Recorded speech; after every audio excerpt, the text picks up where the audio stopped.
recently played here against Essequibo during the Guyana Cricket Board Super 50 inter-county.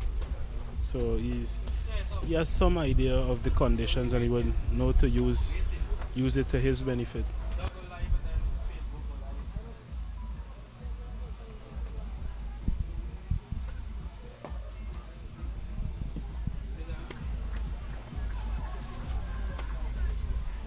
Nice low full toss from Pestano. And a slight misfield, so Yearwood gets his second. It's a little bit of a start for him. You can see him hitting the ball in the middle of the bat, which is a good thing for any batter.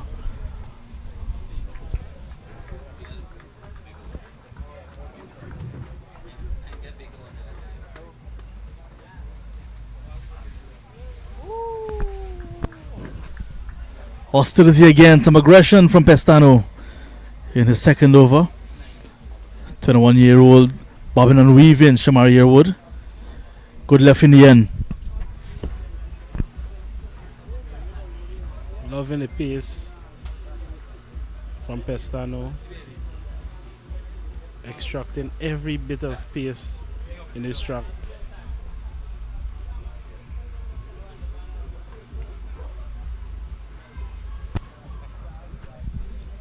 Some words there before Yearwood pull out of the stroke. Pestano not happy at all. Cannot ask a fast bowler to go running from that distance and you're not ready. But it's because some chatting was going on in the infield in the 30-yard circle. Yearwood pulled out of the stroke. No harm done. You'll have to go and come again, Pestano.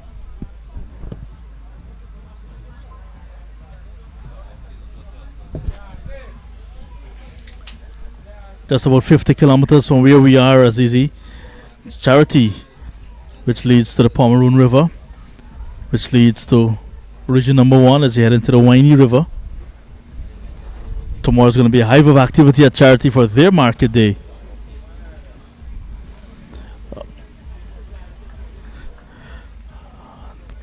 Halfway from here to Charity, it's Anna Regina, just about 25 kilometers. About a 30 minutes drive today with no traffic. And Charity, of course, about an hour drive today because of no traffic. Those are some landmarks on the Essequibo coast. Busy seasons. Shopping. There's lots of produce as well. Especially at Charity coming from region number 1 and within the Pomeroon. Lots of coconuts.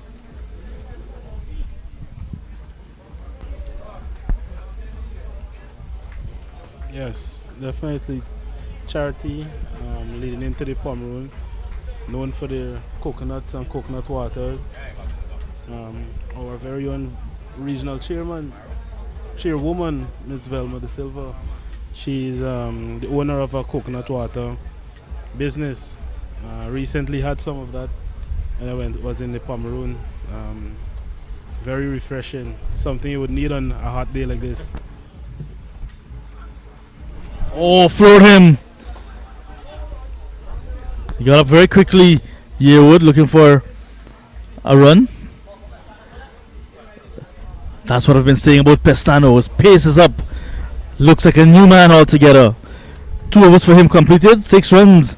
And after 4, the Marahawks winning the toss and batting 23 for 1.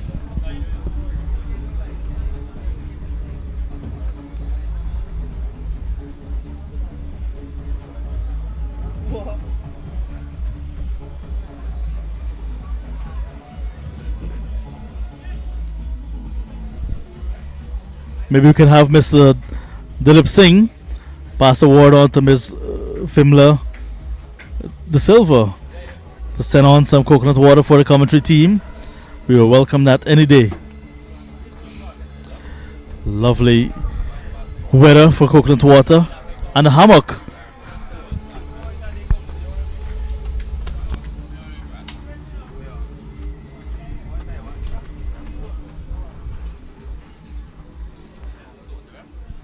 Yearwood floored in the last over. He's gotten rid of his helmet now, facing up to Dwayne Dick. Hits him inside out, first ball, and it's going to go into the player's dugout.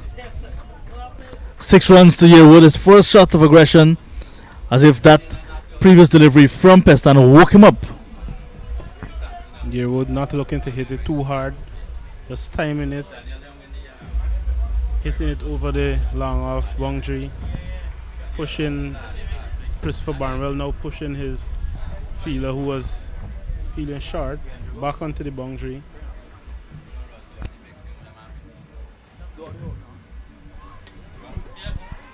Christopher Barnwell at slip, usually safe in that area, grabs it in the second attempt, and a massive wicket of Shamar Yearwood goes. Caught at first slip brilliantly by Christopher Barnwell. Is now 29 for 2 in the fifth.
Just after clearing the boundaries for a massive hit, Yearwood, next delivery caught at first slip on the second attempt by captain Christopher Barnwell.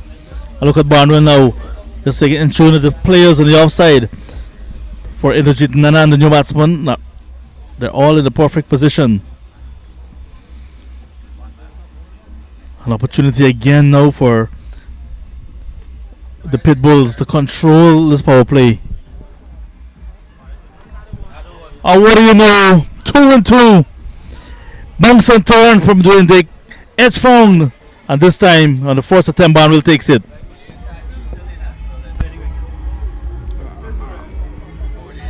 Hit for a 6 and 4's delivery of this over. Over pitching delivery.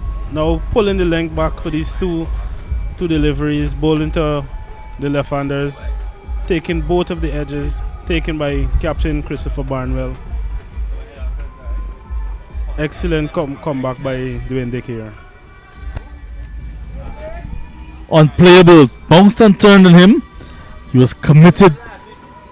And just the faintest of edges that carried it past the gloves of the keeper but into the safe hands of Christopher Dion Barnwell. Carlos LaRose now walks into the middle. We were speaking earlier about Region 1 and Barimo Winey and the Winey River. LaRose has his roots in Santa Rosa, also called Maruka. It's not pretty far from home, you would say. Plays all of his cricket at the Georgetown Cricket Club. Grew up in the city. Former national youth player Carlos LaRose will have to face the hat-trick ball from Dwayne Dick. They got bounce and turn, 2 and 2. And rightfully so. An attacking field here. Leg slip. The slip and two fielders in short here.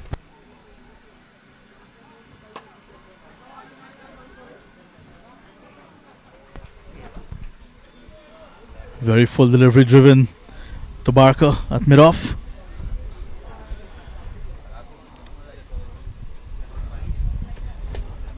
Three down in the power play. Pitbulls ahead at this stage.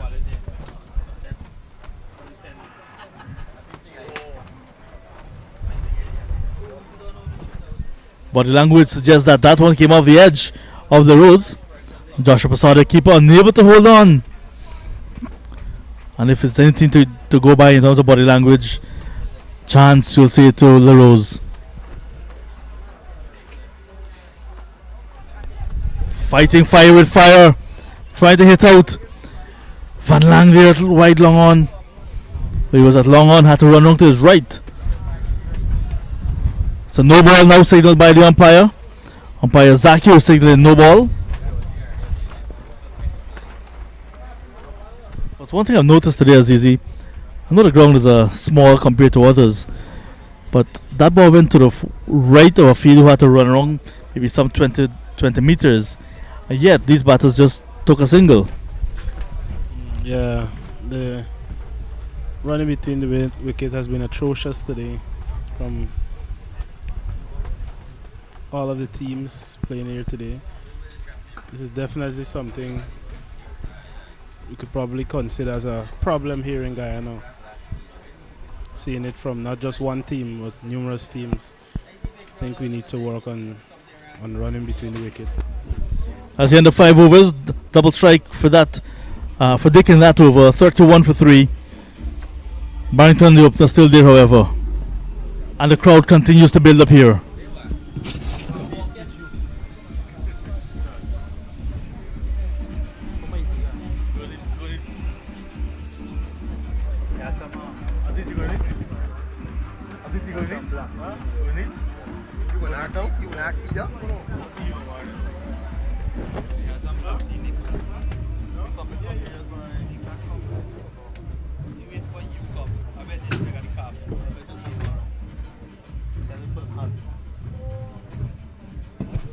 Nice crowd building up here at Pamona Sports Club.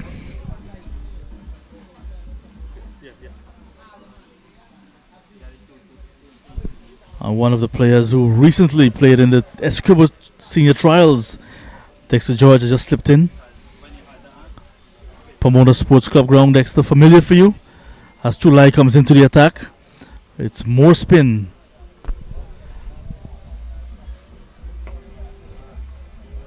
LaRose tugs this one. Cannot beat Dick. That square leg region. Chulai replacing the lively, the hostile Clinton Pestano from the northern end. As Barnwell going for the juggler now. Spin from both ends. Yes, a really impressive start by the Pitbulls. And I like this move, introducing Chulai into the attack in the power play. He's been one of the better spinners. He's picked up wicket. He's been economical. And they're looking to make further inroads into this batting lineup of the Hawks. The Hawks, they've struggled this season. They've continued to struggle in this innings. But they have the very experienced Shamrock Barrington there at the crease.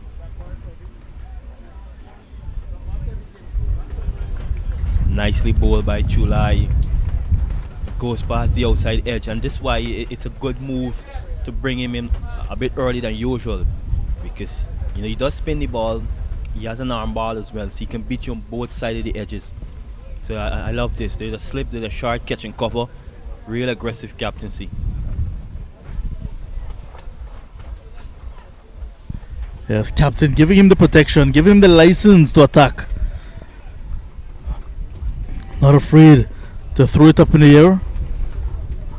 Quite an exciting prospect for Guyana, well, for Essequibo as well.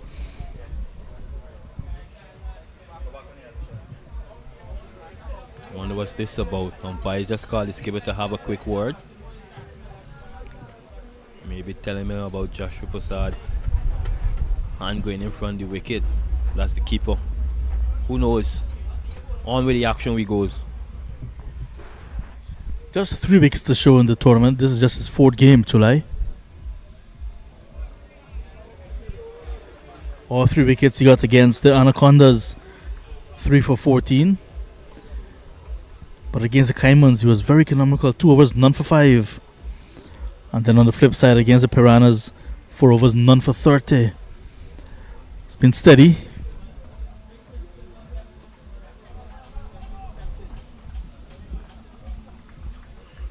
Hit hard to the field out of cover, unable to get a run. So Barrington, who started well, you just get a sense that there's a bit of pressure building on him now. He's batted 4 dot balls in this over. And there we have the skipper, Barnwell, his very good friend. He's playing the mind game on him, because he knows he likes to score freely. Shashamrai has to decide how he's going to go about it. He's going to continue taking the risk with his team 3 wickets down, or does he play it a bit cautious for now? Build a partnership.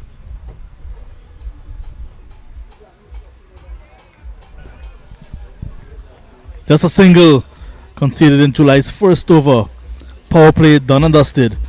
32 for 3. Who had the best of the first 6? All Pitbulls. All Pitbulls. The Hawks, they'll definitely need to fly high and fly with confidence if they're to put up a competitive total. You know, they're at the bottom of the table, and you know they're still searching for the fourth win. So there will be some nerves. Some of the guys haven't performed to expectation. The barbecue grills are there. You can see the smoke coming off of those grills. Lunch is around the corner somewhere. Those guys in the forefront, enjoying the conditions, enjoying the cricket.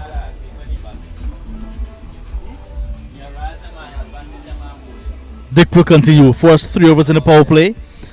He's going to wrap up his spell now. 3 for 25.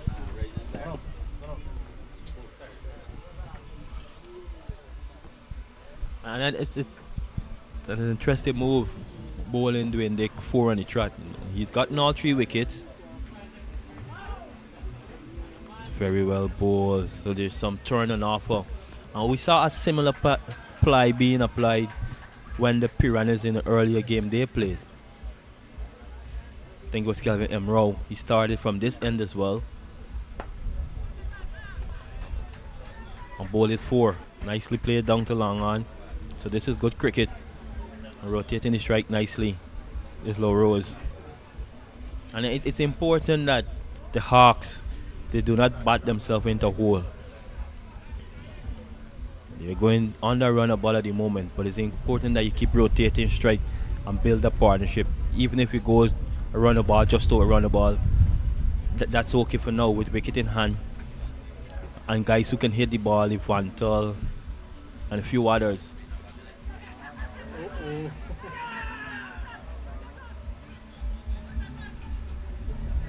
Not out, says umpire. The field inside there inquiring. Barrington survives. Clearly not happy, Barnwell. He thinks that will come off the gloves or the bat.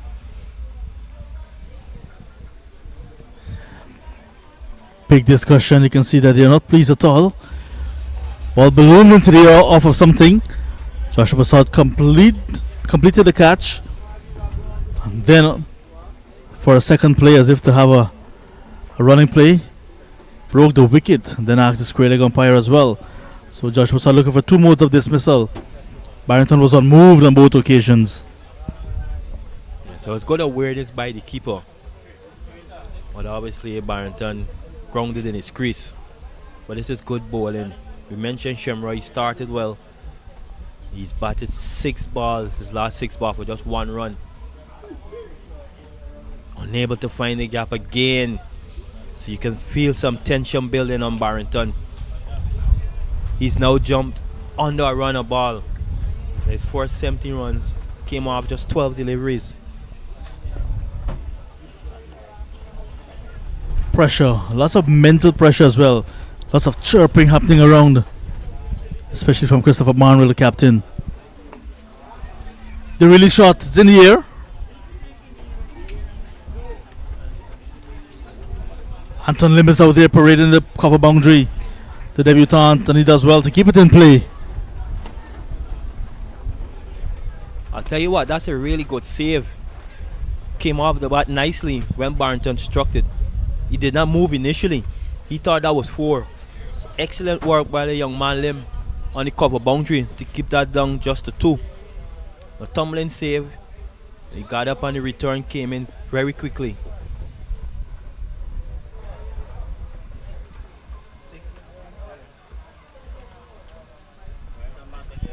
Quick delivery to end the spell.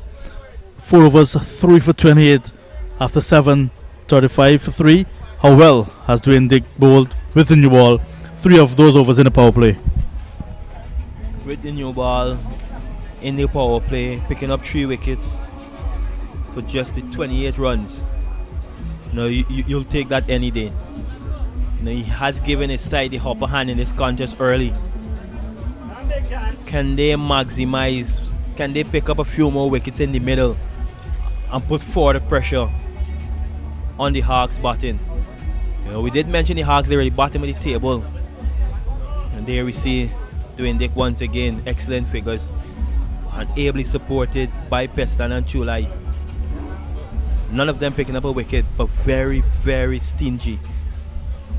Wickets going down. 0, 29, 29.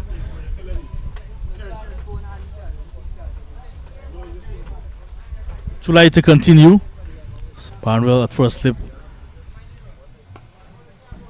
Maintaining that pressure on these batters and giving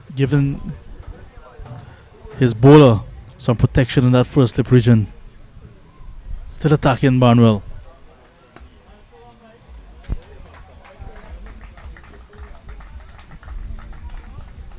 So this is good cricket, playing it along the ground, down to the long off. No risk in that one. And I think this is what is required. Don't think too far ahead, the Hawks. Don't think about what the end total is. Think about a partnership. At the end of 10, maybe 12 over, you can assess the situation, assess the game from there, and then you can decide on how you're going to go about from there and what a possible target you have in mind. But if they continue to lose wicket, that end score will be pegged back. In the air and in the hands of the fielder at that backward point position. Perez will not drop that, today being Sunday, especially on Sunday. And the set batter, Shamroy Barrington, goes for 19 in over number 8, 36 for 4. Yes, John, and we just spoke about losing wicket. Another one going down. So they 4 down for just 36. Almost half the size dismissed. And we're only over number 8. So Chulai gets into the wicket column. But he's bowled well, Chulai. Sorry face for Barrington. You just felt that something was going to give.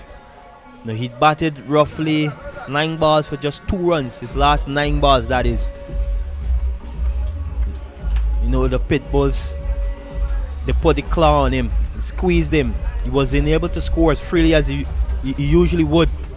And that resulted in him giving his wicket away.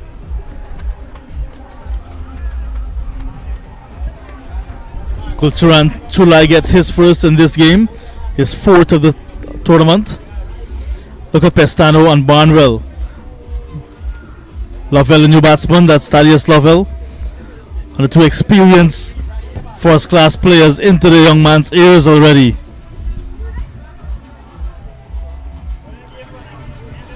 Lovell who had an outing for Essequibo at the youth level. And now there to face the music.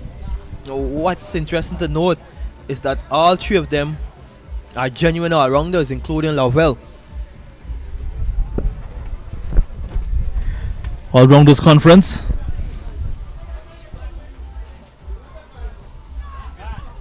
Oh, just short of Christopher Barnwell at first slip. When it got to hand on the full or on the bounce, we'll have to wait and see.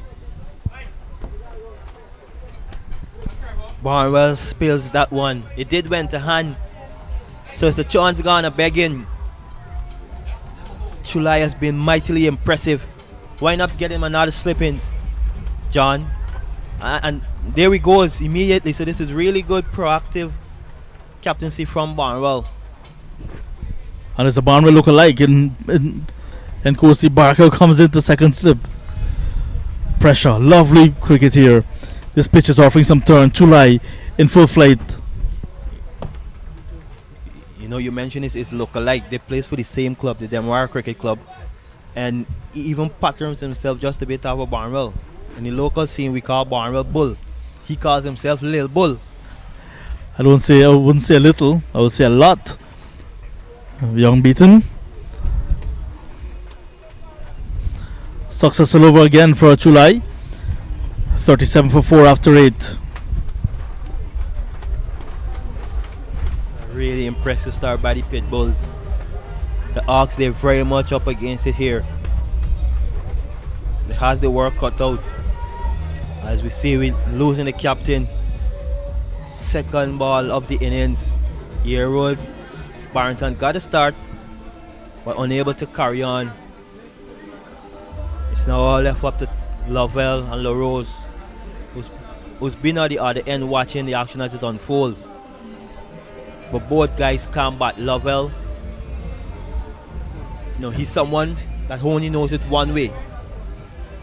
If he were in his heart, he's going to play his shots. And it's important that he try to be brave but smart at the same time, because you don't want to bat and then you scoring at just 4 runs and over. So this is going to be a test of the young man's skill and his temperament.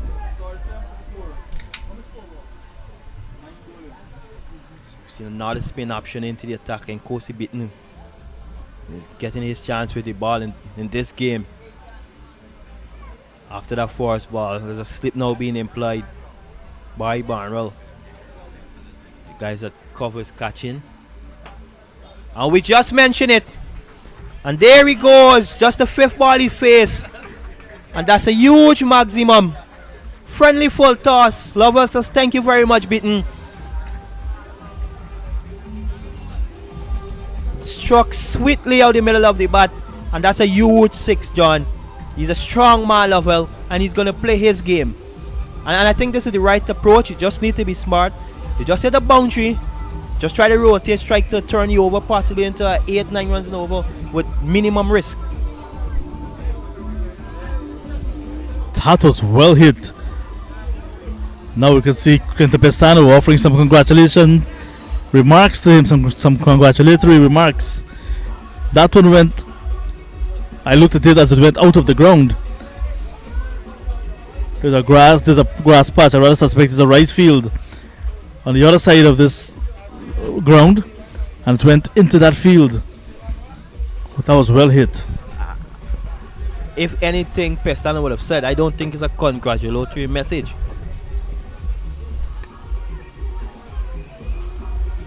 Floored, but was hit hard. Back to Beaton. I don't think you can hardly call that a missed opportunity. It was hit so powerfully.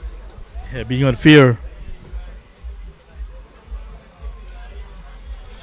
So you just mentioned after hitting a boundary, you really want to be smart about it, play it on its merit, get a single, work the gaps. You don't try to hit everything out of the ground, as Beaton was trying to do on that occasion.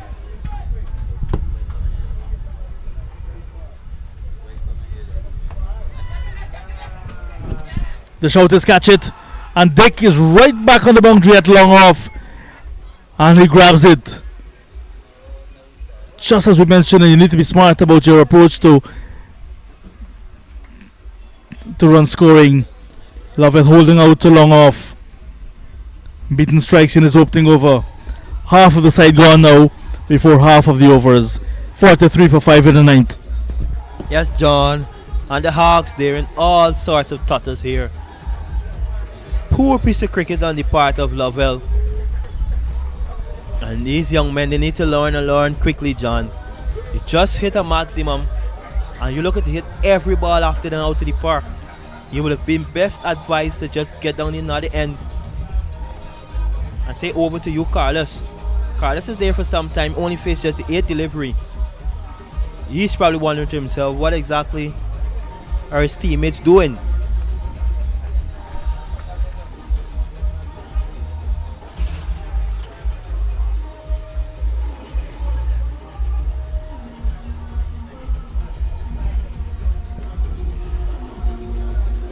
If you're looking for some experience, you can turn to Damian Vantel.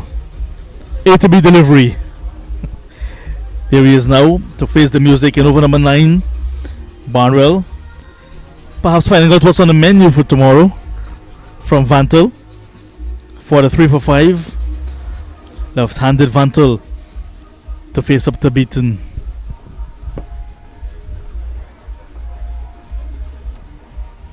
And there's no surprise we're seeing Barnwell and Pestano circling Vantel.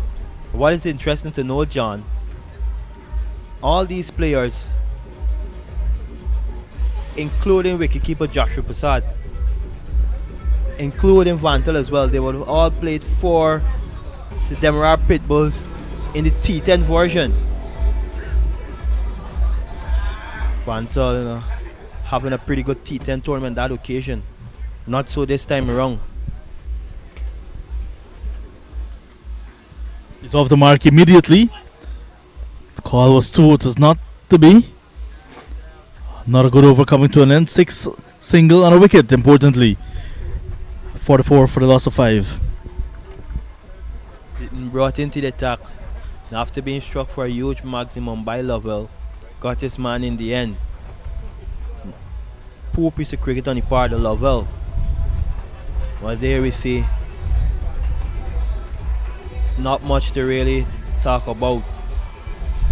Just the 2 batters into double figure of the 7 batters that have batted so far. Dwayne Dick started the slide for the Pitbulls. Chulai and then beaten in the previous over, adding to the wicket column. But I think by far, Pitbulls has been one of the better teams in this tournament. They lost a game that they should not have lost yesterday. And immediately in this game, they seem to would have sorted that out. Still a long way to go.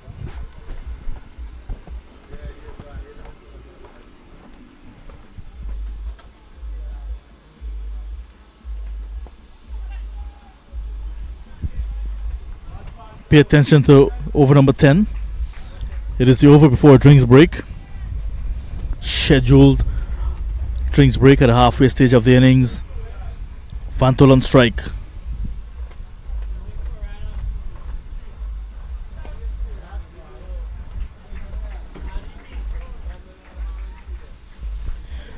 One of the persons who have a lot of time for Gulcharan Chulai is one of the guys who plays his cricket in Wakenham Island, Siddiq Mohammed, who's also celebrating his birthday today as the spectators continue to build up here at the Pamona Sports Club ground.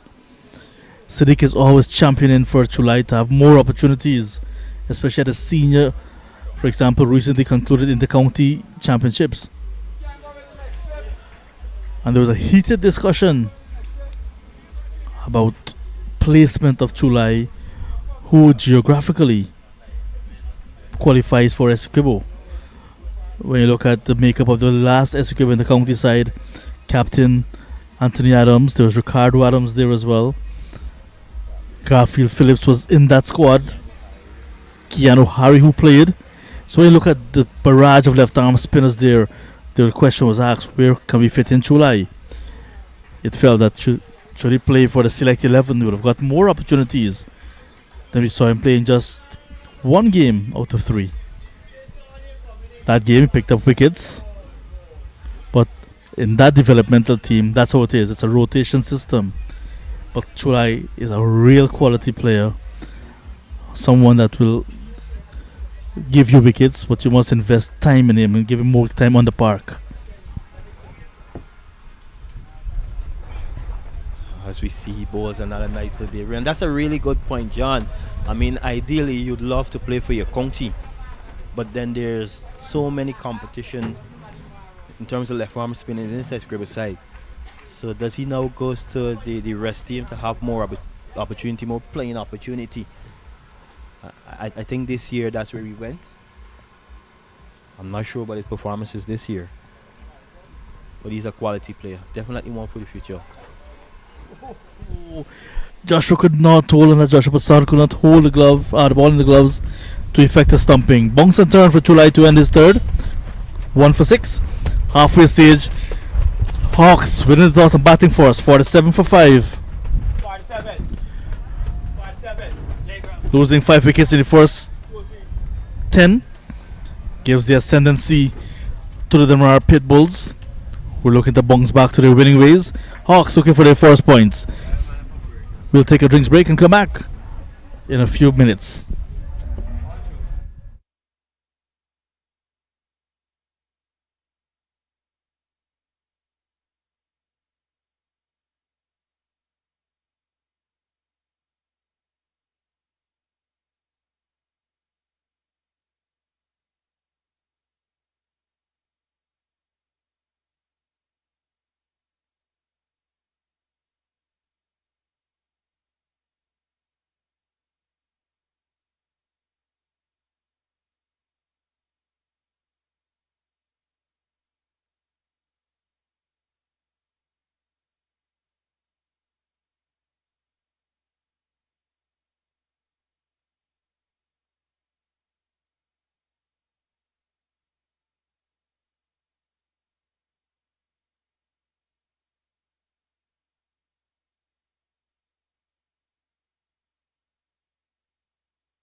We're witnessing the last half of the Hawks innings.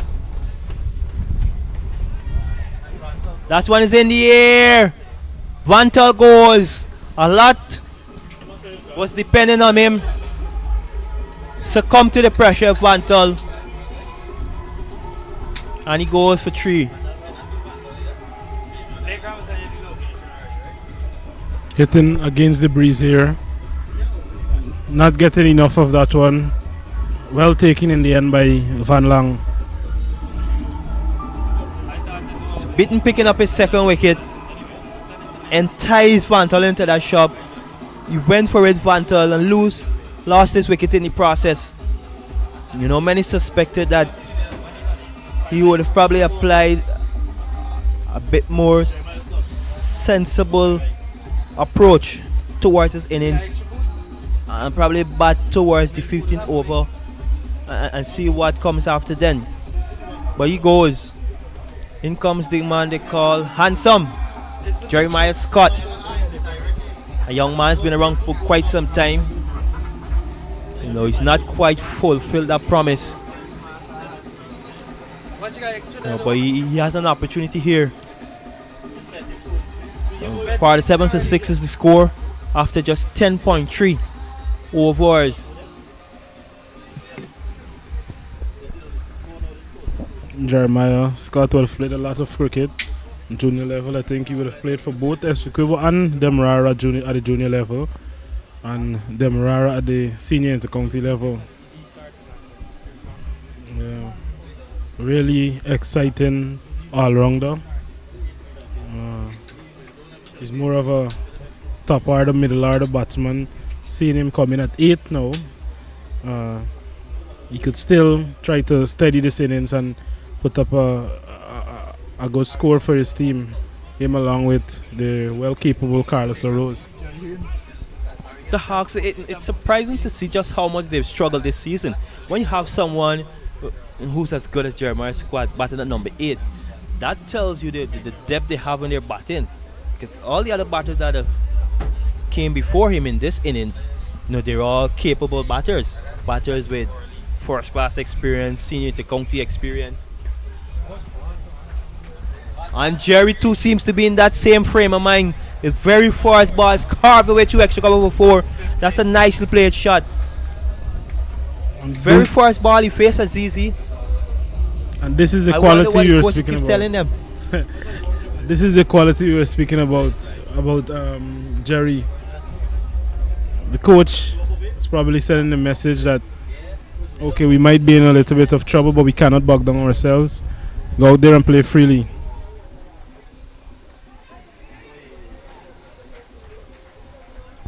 It's a really good piece of cricket. So getting a single just after the boundary. So Jerry's off and running immediately. Bitten picking up a wicket in this over, that of Vantel. But the Pitbulls, you know, they've started well. They just need to ensure the finish of the Hawks innings here.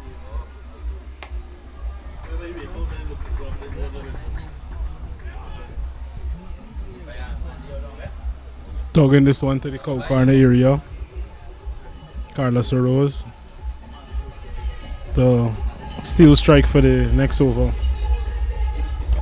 So at the end of the 11th over, the Hawks, they're 53 for 6. You know, a sorry looking scorecard. Just 2 batters into double figure. Yearwood for 12 and Barrington for 19. Both of them struggle batting at a strike rate of less than 100. But this pair, LaRose and Jerry, they complement each other well. They're 2 fit young men. I know they're going to run hard between the wicket. Carlos does have inter-county experience.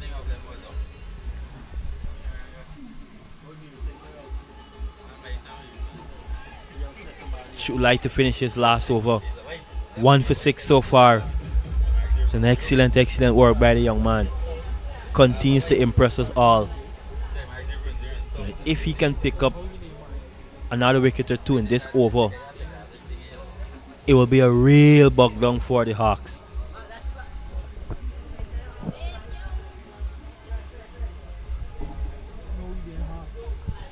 And he's been bowling for less than 2 and over based on his figures there. 1 for 6 in 3.2 overs. Excellent tight bowling from this youngster.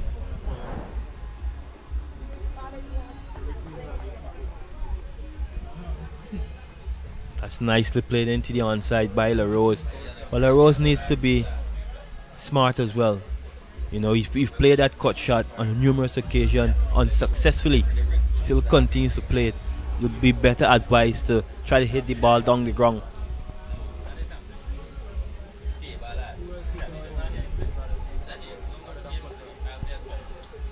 But Scott needs to be mindful of the position his team is in, and mindful of the fact too that Chula is in his last over.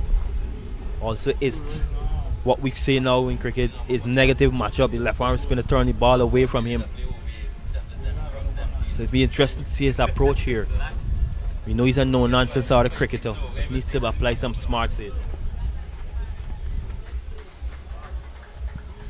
Smartly played into the onside by Jerry Scott.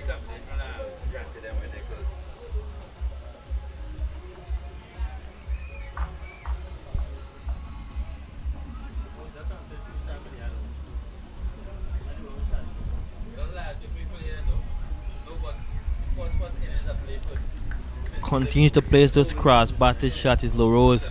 So he's faced 16 delivery for his 7 runs. Just needs to try and play the ball down the ground with a full bat face LaRose.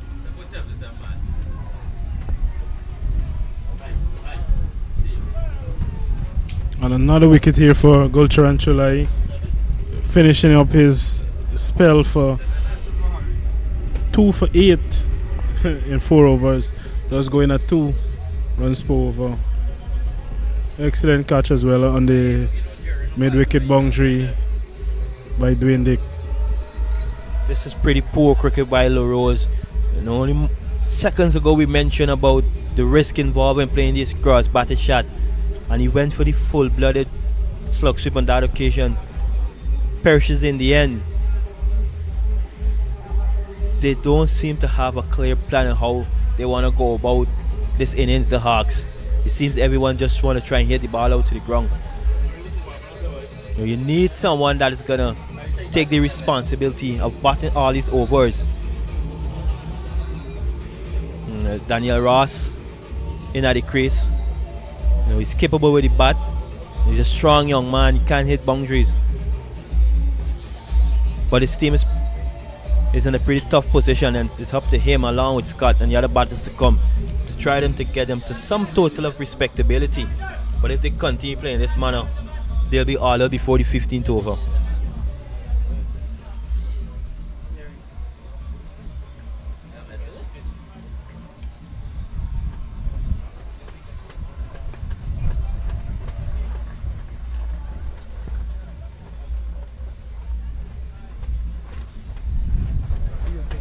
Nicely played into the offside by Scott. You know, he's a young man full of energy. He's always pressy, so to speak. Always alert.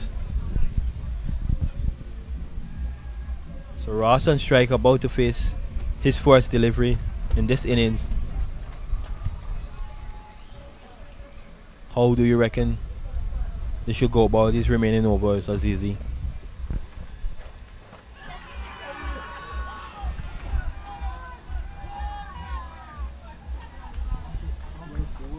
Appeal, umpire says not out. Ross survives.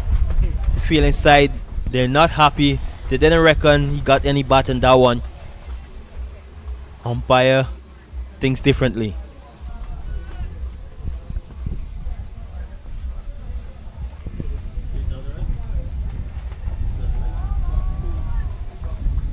Spin continues to dominate here today. All the wickets fall into spin today again, in this innings again. All 7. Beautifully bowled, bounce and turn from beaten on that occasion. Oh, another nice delivery. This clearly seems to be some nerves on the part of Ross. You know, his first time at this level. He will have played a couple of matches before in this tournament, but in this sort of situation, anyone would be under pressure. So he's off the mark with a nicely placed shot into the offside. Picking up a single. So beating into his third over. 2 for 15, score moves on to 57 for 7. In the 13th over, Scott is the man that is tasked, that needs to be there to the end.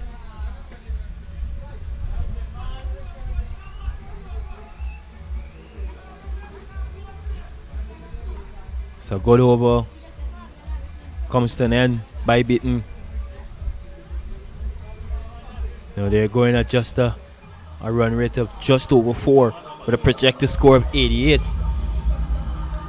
Spectators, they're enjoying themselves.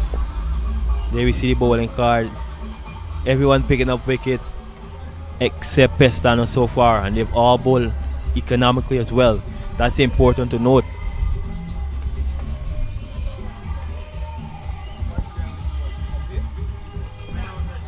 So the fans, spectators, they're having a good time.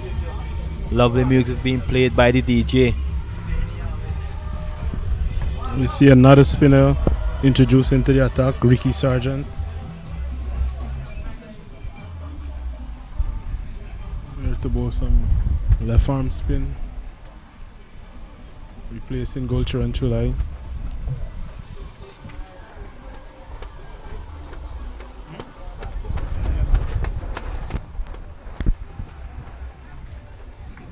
So new bowler from the northern end, that of Ricky Sargent.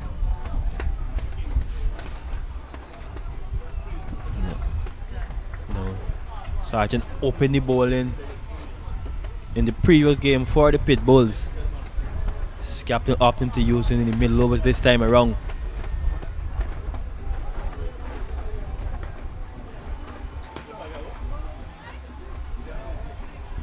Sargent using his boot on that occasion, save a run.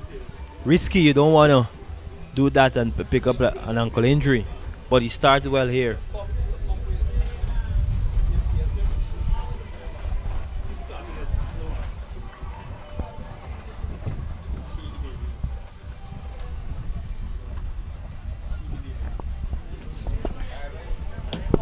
Big man, Ricky Sargent, with an action similar to the world boss, Chris Gayle.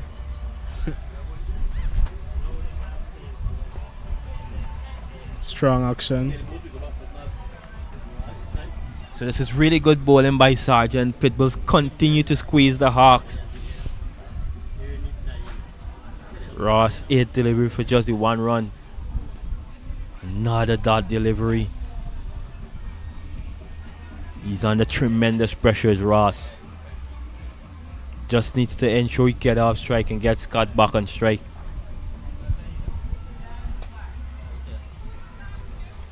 Finding the fielder once again on this occasion. End of the over. Maiden by Ricky Sargent to continue putting pressure on this Demerara Hawks team.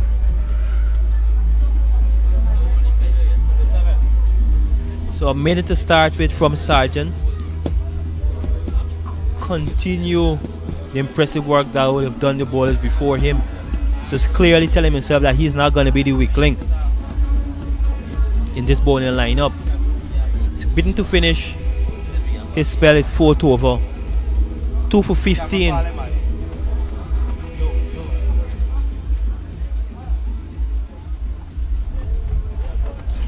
What's his approach here, Scott? Still a slip in place.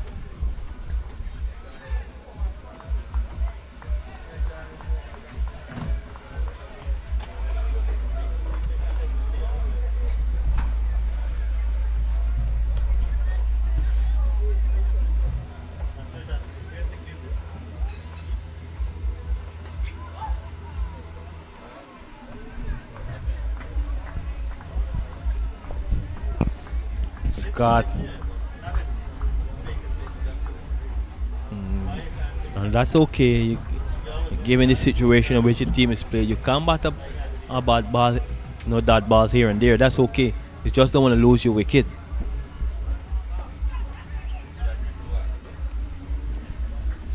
Early, down to long off. Nevertheless, it's a single. They've really been bogged down here, the Ox. Pitbulls continue to bowl well. They've given very few loose delivery for the batters to score off of.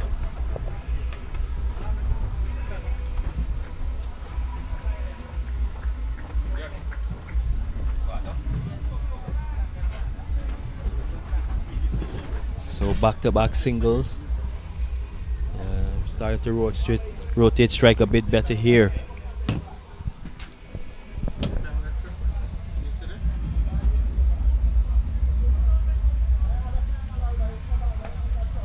Down the ground. Well played by Scott. Tidied up in the field by Dwayne Dick.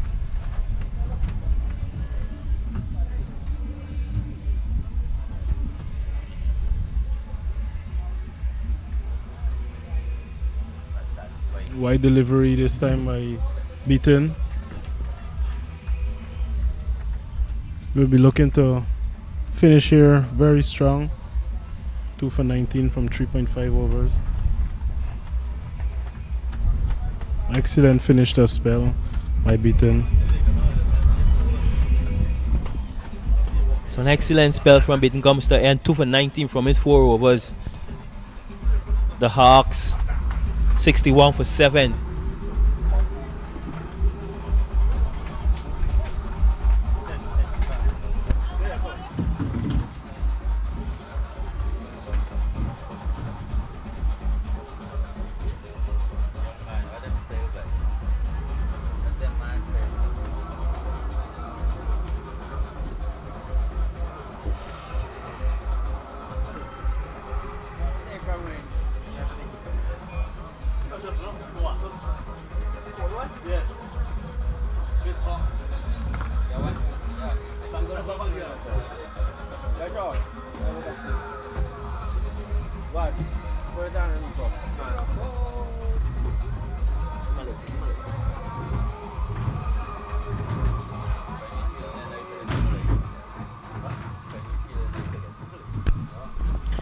Nice on the crowd.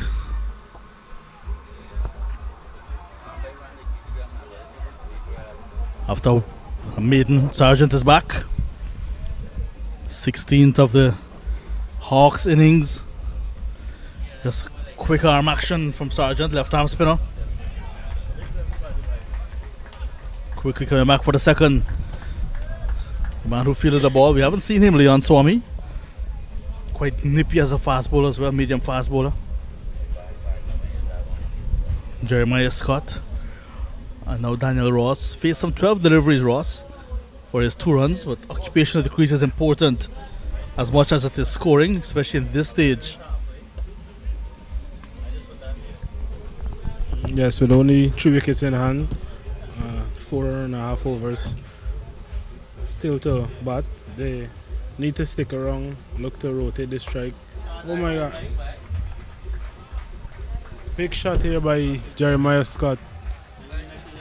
Into the mid-wicket boundary, 6. Probably hitting one of the houses in the Pamona schemes here. And those spectators unmoved because it went way over their heads. Yeah, good pickup shot from Scott. Ball that was angled into him from the outside his off stump.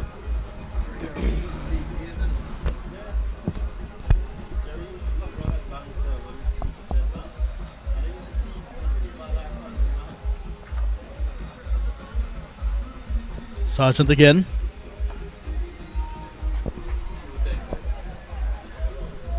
Two is the call, and they'll get it quite easily this time because it was played in the gap between long off and deep cover. So 2 more quickly taken. So suddenly 10 runs in this over scored already, with still a delivery at least to go.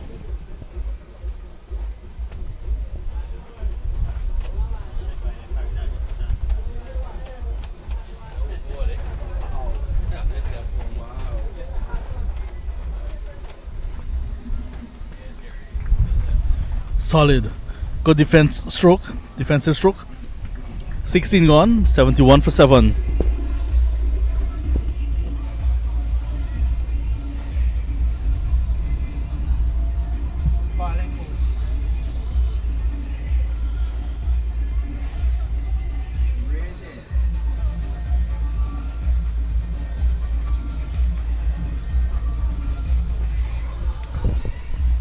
A familiar sight in countryside cricket.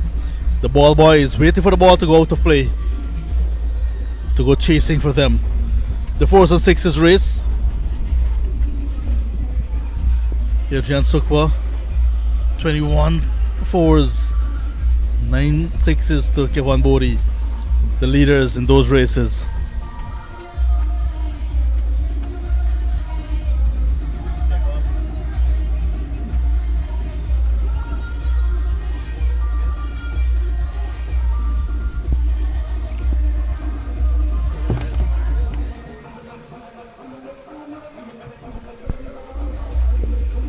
Barnwell for the first time today at the start of over number 17. That projected scores under 90 runs for the Hawks, who won the toss and decided to bat. They're trying something, the Damara Hawks. Desperately need some points. Yet to get any along with the Caimans. Out of 4 teams winning at least 2 games, and today we saw another victory. Well played down the ground by Ross. Picked up by Van Lange. Seam has been something very rare today, John. With the spinners picking up all 7 of the wickets so far in this innings. Christopher Barnwell bringing himself in for the first time this game.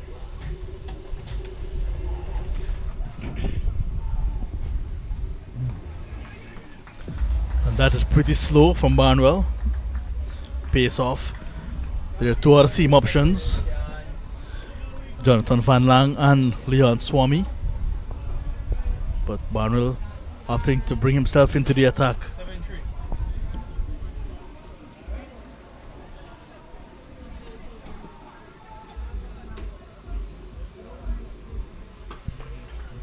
And he's probably the best option, since he is one known for his change-ups, his slow balls. With a pitch playing like this, he would be effective.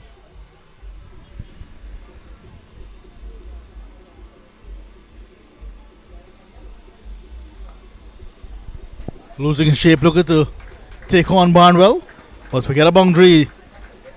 Daniel Ross wanted to go more straight, but because of the movement that Barnwell gets when he's bowling, came off the inner part of the bat as Daniel closed the face, and he got 4 runs.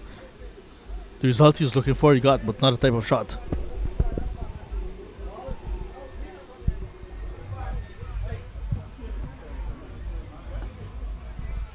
Excellent comeback from skipper Barnwell.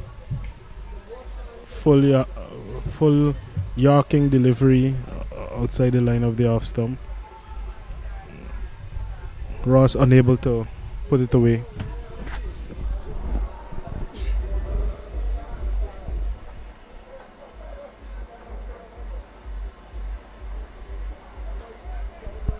Keeper Joshua Prasad not quite ready, still making some adjustments to the field.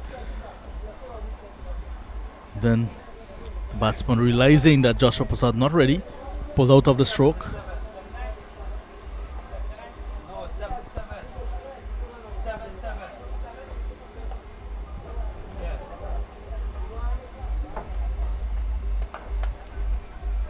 Almost chopped on. That was a very quick delivery from Barnwell to finish the over.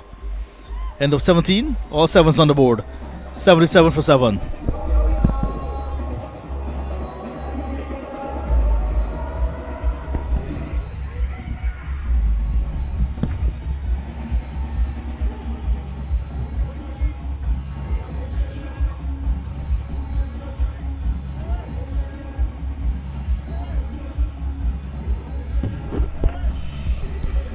Adrian Soko leading the runs table, 164. Bodhi 132, Ramsamy as well on 132. That's Zainul.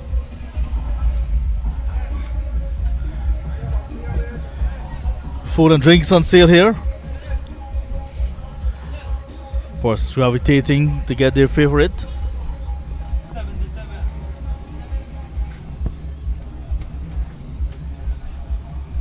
Pestano is back. First 2 overs went for just 6 runs. Well, both chances are the 18th and the 20th. 77 on the board, 7 down.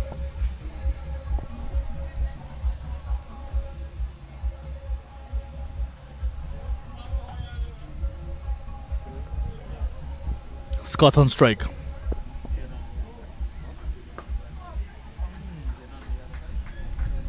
Almost got through. But I love the positive intent from Jeremiah Scott. He's quickly on to 21. Ross got a boundary in the last over on 7. Pestano would be looking to add wickets to his tally. Only picking up 5 so far in the tournament from his 3 matches. He's been quite pacey today.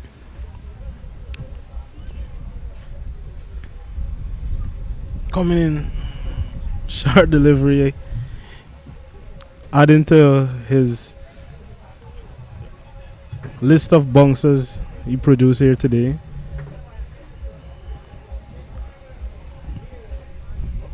He's been quite accurate with those bouncer short deliveries, directing to the chest area of these batters.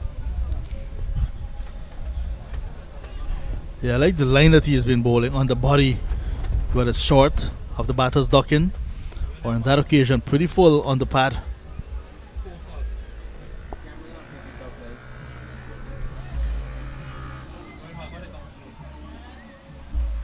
Flock of birds moving overhead, looking pretty in flight.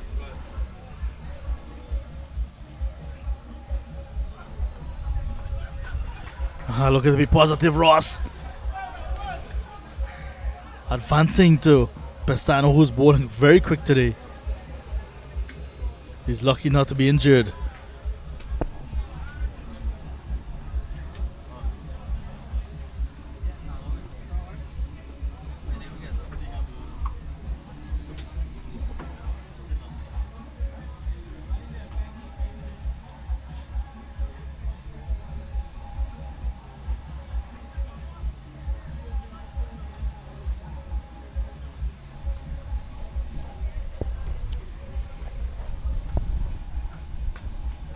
Slashed away. Backward point is in the circle, so it went way over wide third man position and into the boundary. So these late blows now from Scott no doubt push that projected score over 100. Will not be pretty safe, but at least it's something to bowl at. Definitely. And I was quite surprised that Scott was put so low down the order, batting at number 8 today, because he's quite capable with the bat. Genuine all-rounder.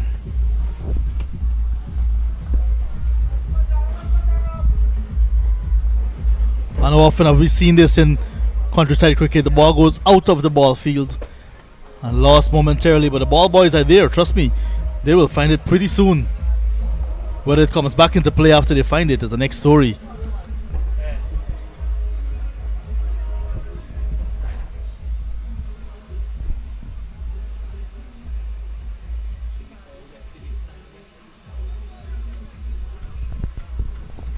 Six runs in this Pestano over. The Hawks chasing some runs. We saw a flock of birds earlier. The Hawks tend to just move not in that big flock.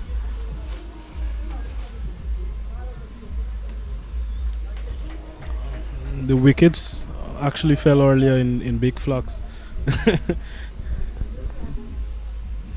Yeah. End of Pestano's third over. 84 for 7. Still 2 overs to go. 93 will not be enough, I can tell you that.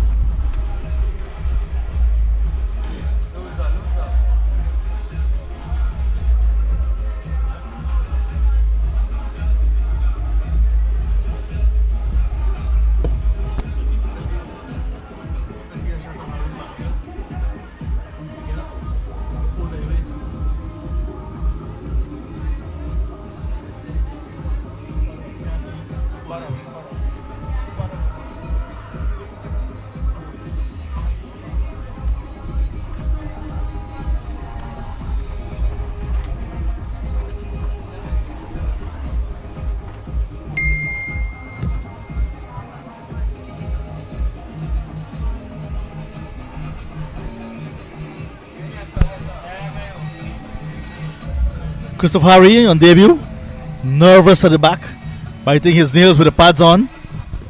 Just waiting for an opportunity. I don't think he wants the bat, however. He wants Scott and Ross to see it through to the end.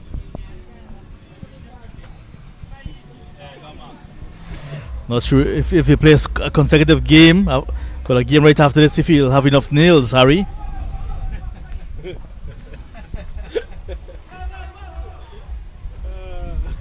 Love to see him go, left arm seamer. I'm sure his time will come when the Hawks take the field after the next over. Someone said Harry's one of the nervous Hawks.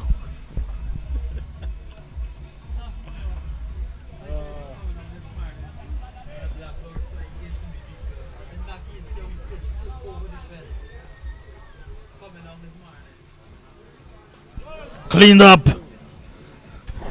Daniel Ross goes.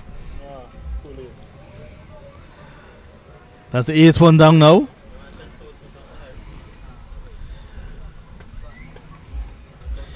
What a delivery from Christopher Barnwell. Full and straight.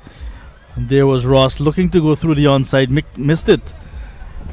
Ramraj, the new batter. Ross gone for 8 with 1 boundary.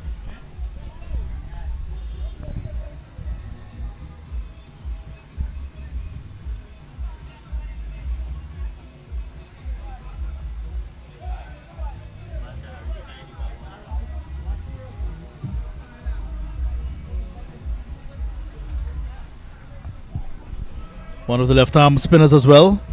Plays for Lusignan Sports Club on the east coast of Demerara. National under 19 player. Playing for the Hawks in this tournament. Has an opportunity. 85 for 8. Nowhere near where they want to be after winning the toss. Well, 2 capable batters still at the crease here. So with the depth of this batting lineup, it's a pity to see the way they would have fallen here today. Ramraj, who was a middle order or even a top order, number 3, number 4 batsman during his junior cricket years.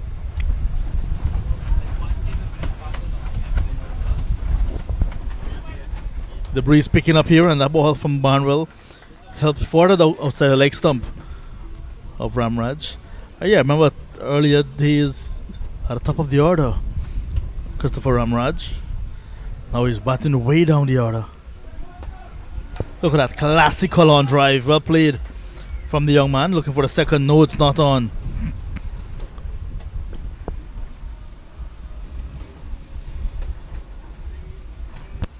What's Harry's helmet?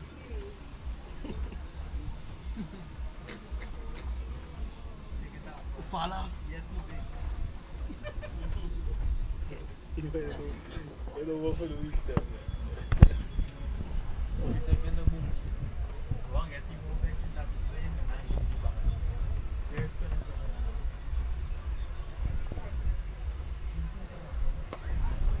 This one is in the air. Van Lange cannot get there. Chance for run out of the strikers in. No, not happening.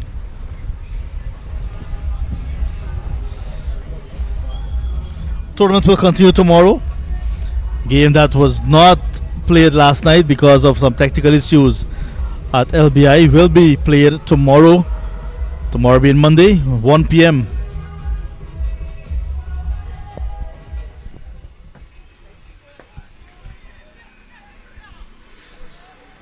Barnwell extending himself there. Just could not hold on to effect a run out. But they're milking Barnwell in this over.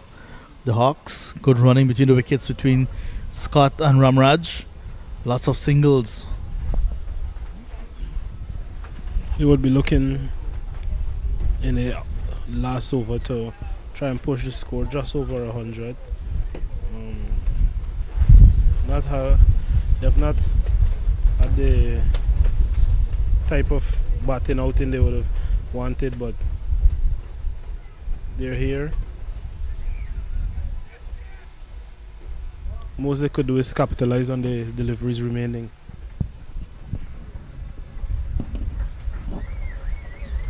No signal from the umpire, so runs. So single to end the 19th. 1 over to go, 90 for 8. That's the end of Barnwell spell for today as well. 1 for 12 from 2. Quiet passage of play now. Usually have the late acceleration when teams get into the last 5 overs, but because of wickets in hand, the Demerara Hawks unable to really push for more than what they're getting. Lots of singles, no boundaries recently.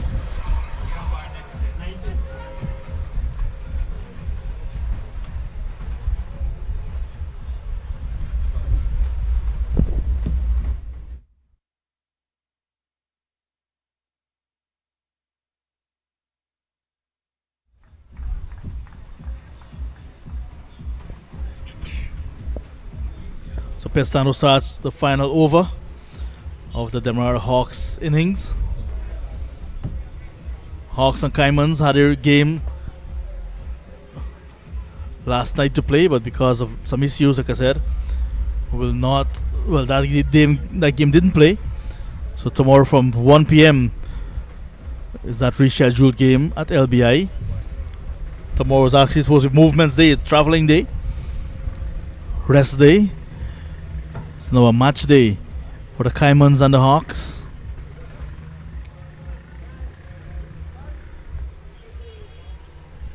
Two teams that are bottom of the points table, so one of them would have lifted themselves from bottom to 5th.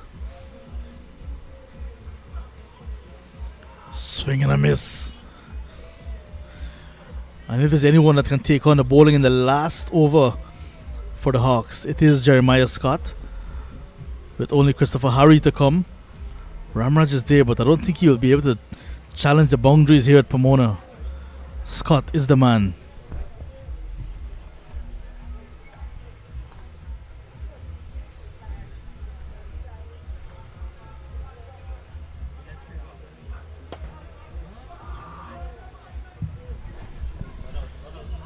Chance for a run out of the strikers end. Appeal goes up. Umpire Zakir is unmoved. 2 more. But that ball hit very firmly back to Pestano. Pestano felt he could have done better, but that was a good opportunity for him to leave it alone. It was hit so firm. Pestano continues an impressive spell. None for 15, 3.3 overs.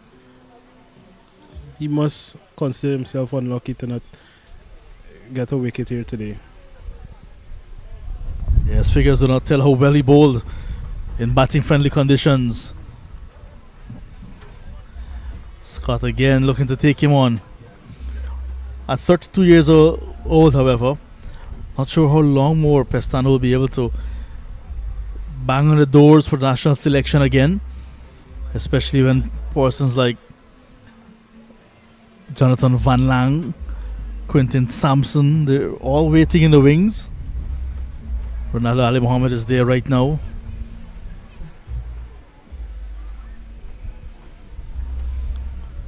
Here's Pestano again, this time to Scott. Slow delivery, well disguised.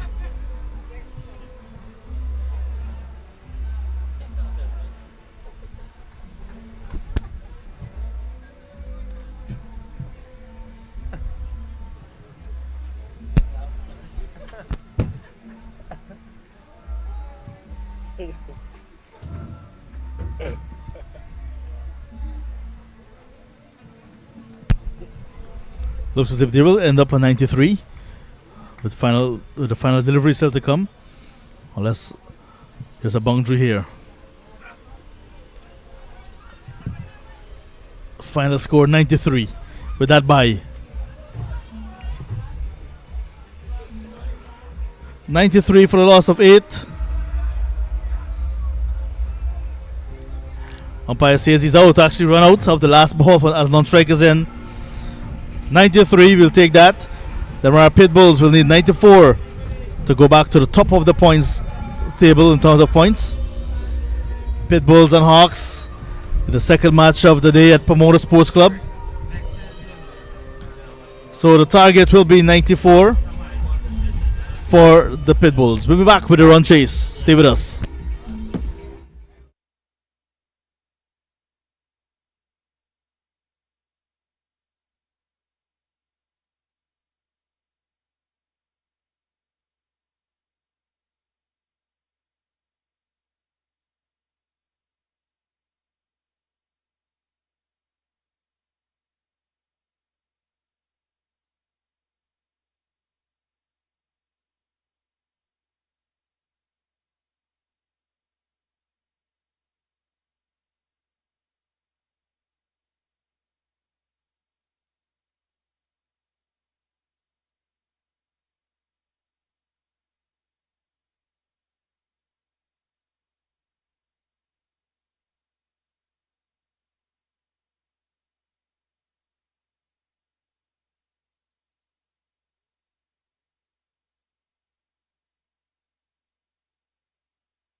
Batsman.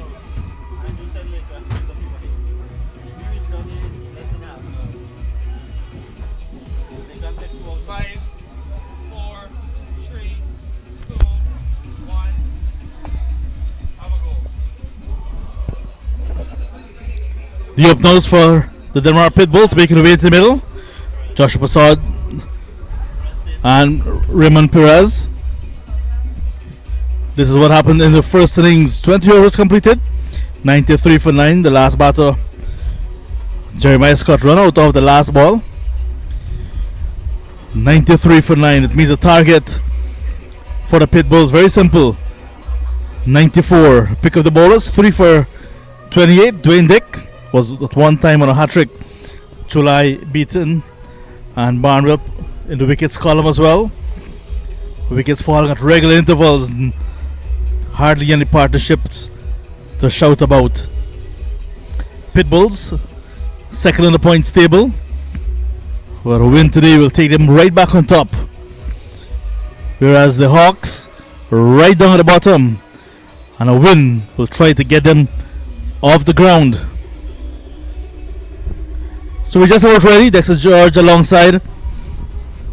93 from 194 from 120 balls. Small ground, good conditions, offering a little bit of spin. Where's your money, Dexter?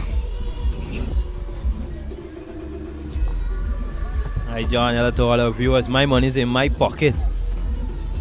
Chasing 94 the way they've played in this competition so far. It's hard to imagine the Pitbulls not getting over the line in this one. They both a powerful batting lineup, and it's going to take something extraordinary for the bowling side to win this one. Captain Junior Sinclair, the first ball.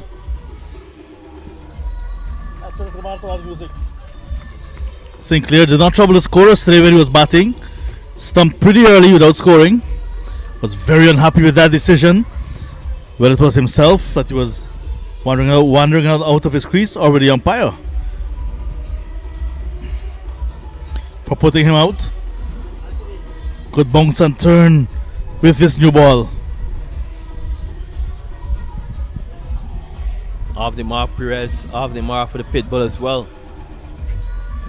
This is a good start, good thinking by Junior Sinclair. He has a slip, he has a short leg, so he's looking to pick up wickets early on.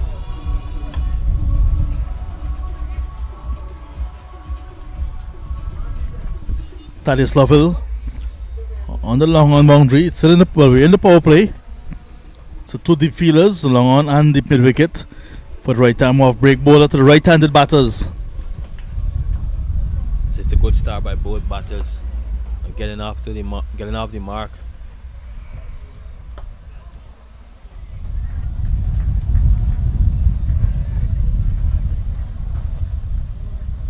There's a city mid-on. Damien Vantel right up on the bat here with the helmet. That's for the exaggerated bat pad shot. Will not be able to get that one anytime today, not tomorrow. Helped along its way for 4. Slug sweep coming out early.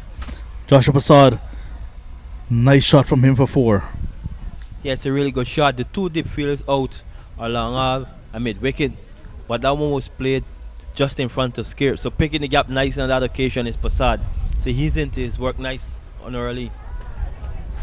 In the air, running back is Ramraj.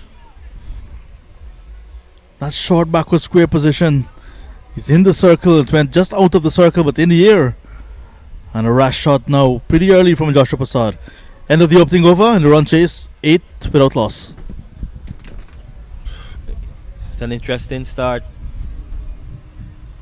8 of the first over bowled by Junior Sinclair. And he'll know the importance of taking early wickets if you want to curtail this powerful batting lineup that the Pitbull have. No, there's no Jonathan Fu in the lineup for Pitbulls in this game.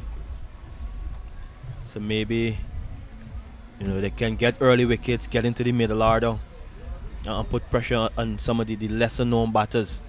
Remember, they just defended just the 98 runs.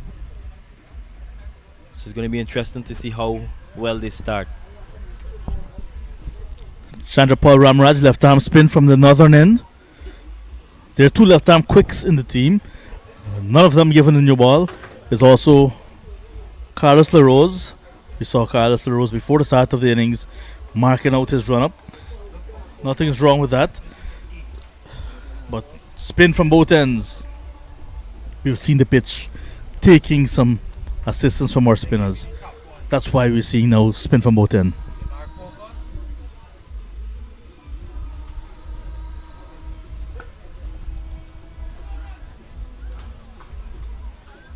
That was in the gap but in the boundary. Look at that. Exquisitely played from Joshua Prasad. Driving outside his off stump all along the ground. Beautifully played. When he played that shot, no one moved, John. Found the gap with precision and ease all along the carpet for 4.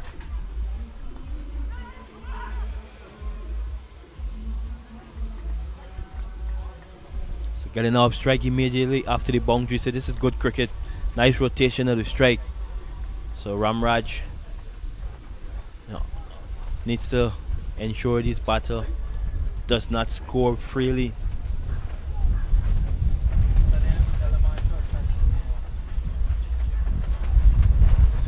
John, I've not seen much of Ramraj before, but I heard, he's someone that gets a lot of bounce, and what we've seen on this wicket from the spinners, they will suit him. So I don't think it's a bad play here. He's coming from pretty high up, tall young man. Gets a lot of bounce. And with those long fingers, tend to give the ball a good rip. Conditions are ideal for him, Ramraj.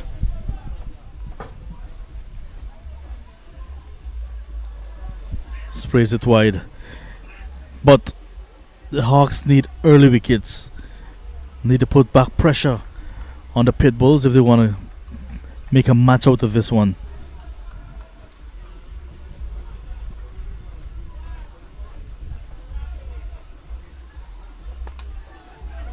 Oh, it's off the head of the fielder who's in. And this one goes into the hands now of Daniel Ross. Off the helmet of the fielder who's right up under the bat. That's silly mid-off position. Damon Vantel is there. And look, they're celebrating because Vantel still has his head on.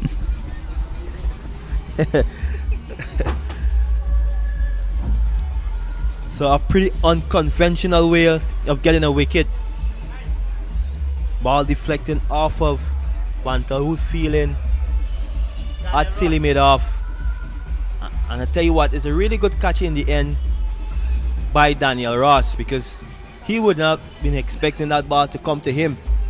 And he had to move a few yards to his right, and he took a wonderful catch in the end.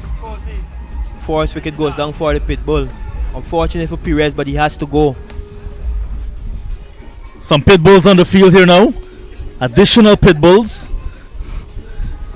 As the Pitbulls look to chase down this target. 5 more, they're leaving. I think their work for today is done. That's what you call a freak dismissal of the body of one of the players and into the hands of another. Yeah, that deflection sometimes you do not think it's coming to you. Then before you know it, it's with you. You have to react quickly, quite reflexively. So Joshua Prasad is still there on 11.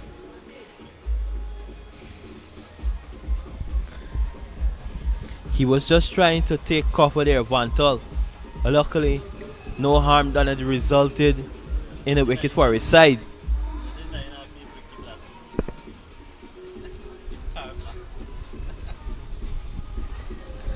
New batter, Ricky Sargent. The Sargent would love to rule things here today.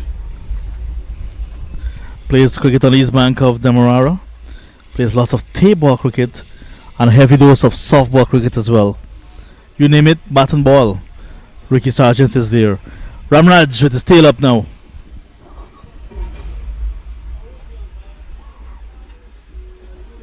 Leg gully. Silly mid on. There's also slipping Junior Sinclair in play.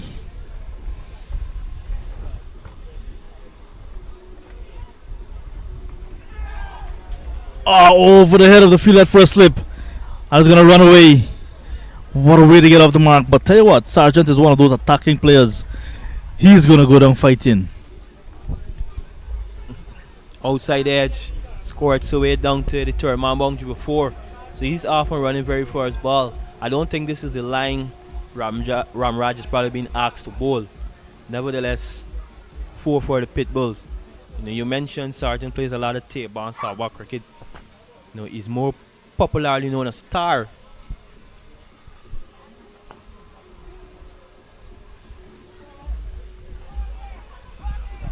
Two is the call, but Sargent not interested. Turning on a single there, not running his own run. So single to end a successful over.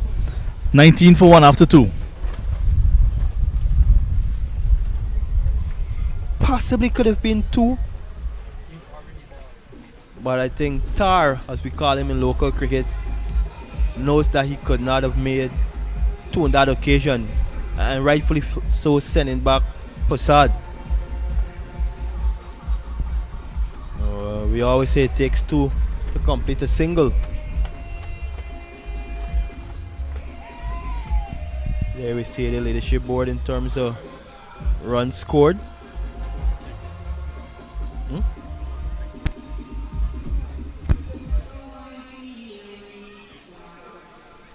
Sinclair 8 runs in his opening over.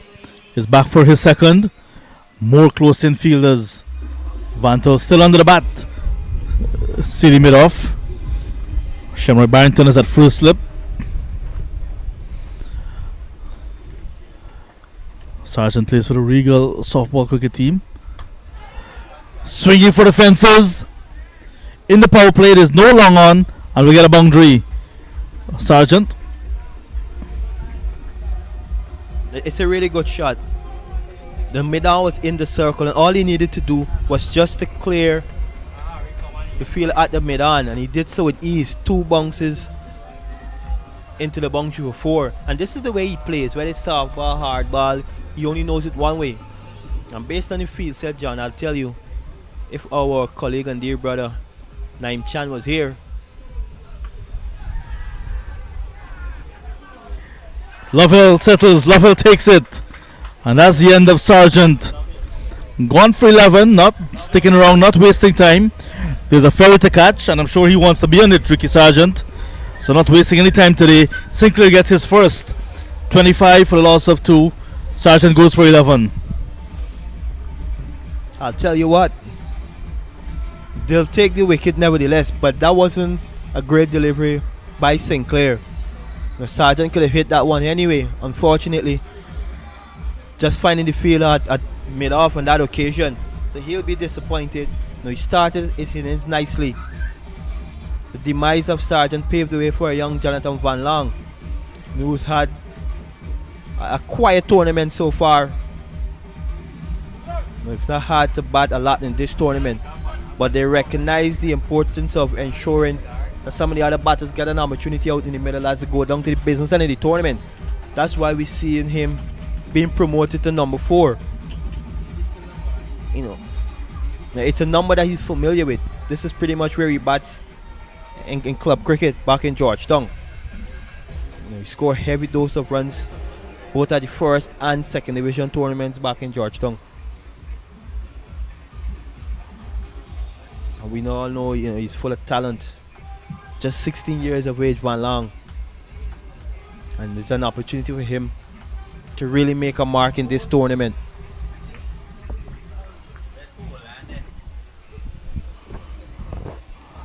I remember him playing tennis as well. Good quick delivery from Sinclair outside the off stump. And John, just to finish up on the point about our dear brother and colleague Naim Chan, when he sees fields like this, guys in close proximity in catching position,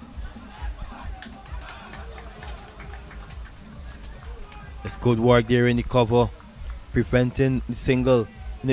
I guess it excites him to see attacking captaincy, and this is something when he's on commentary, you stress a lot about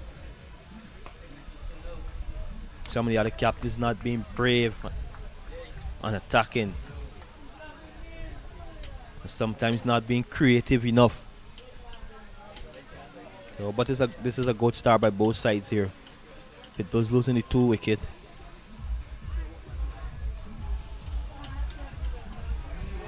Van Lange off and running. Will not get a boundary. Ramraj is after it. Pitbulls may be hurt somewhere in the distance. You're hearing them. Sinclair completes his second. 1 for 16 after 3. 27 for 2.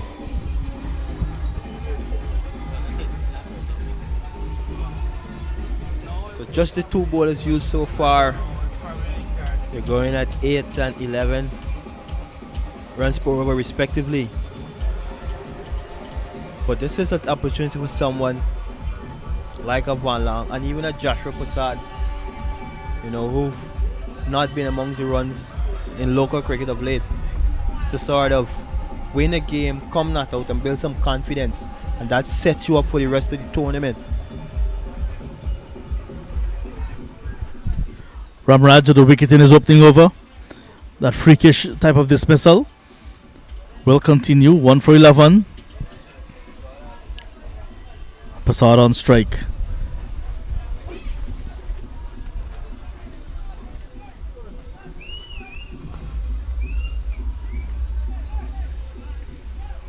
Former Guyana and West Indies on a 19 player Joshua Prasad. Unfortunate not to get an opportunity in a World Cup at the under 19 level. Got to South Africa. Got the news upon arrival just before the first game for West Indies that his mom had died in a motor accident. Had to leave South Africa to go to New York. Since 2018, he's been on the lips of many. Pretty close to that off stump. Look at the drama from Van Tol close up to the bat. Yeah, this is pretty good bowling. Tight in line, not allowing them to score easily is Ramraj. And you mentioned Prasad and the passing of his mom. He's openly talked about how much it would have affected him mentally, affected his cricket. But he seems to be back and focused.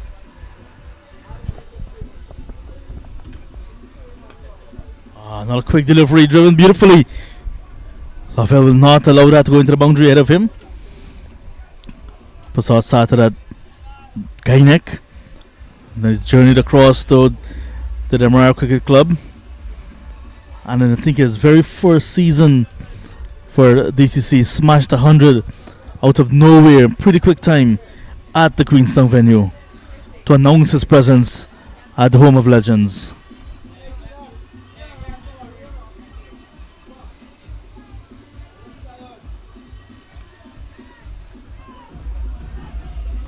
Can't get it through. Yeah, just to add to Prasad, there's no doubt about his talent and ability, but he's one of those players who will struggle to transition from the under 90 to senior cricket. It's good to see him still around.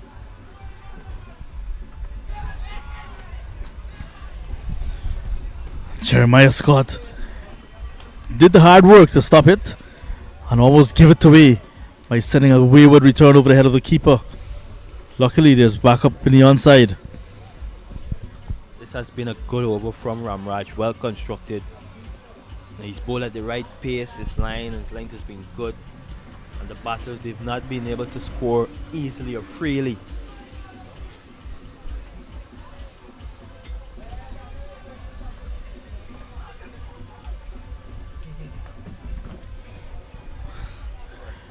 Is that a commentator's curse? Just as he bowls really well, he sends down a wide. Better wide than a boundary.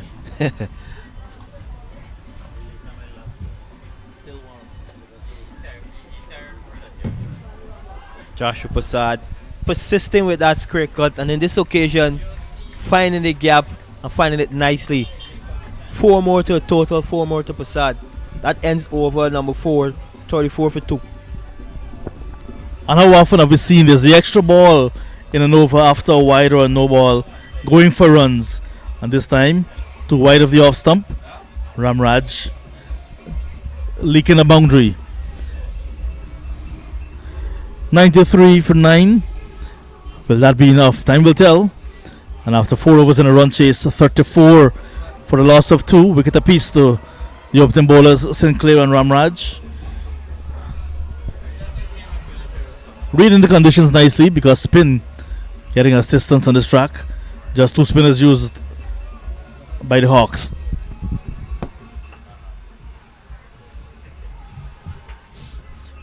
Going for a big hit, one long, taking the inside edge. Down to long out for a single. So he goes on to 4 from just the 7 delivery phase. Remember, they're chasing just the 94 for victory, so no need to be reckless.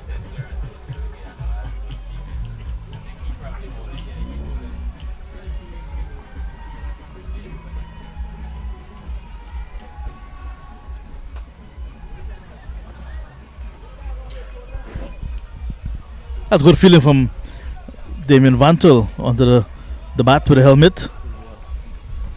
That seems to be a free hit by Junior Sinclair.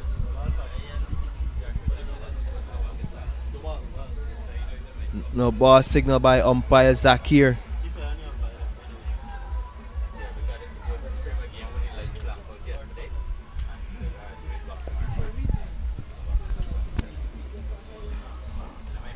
With Josh Prasad on strike, this ball can be sailing out of the ground.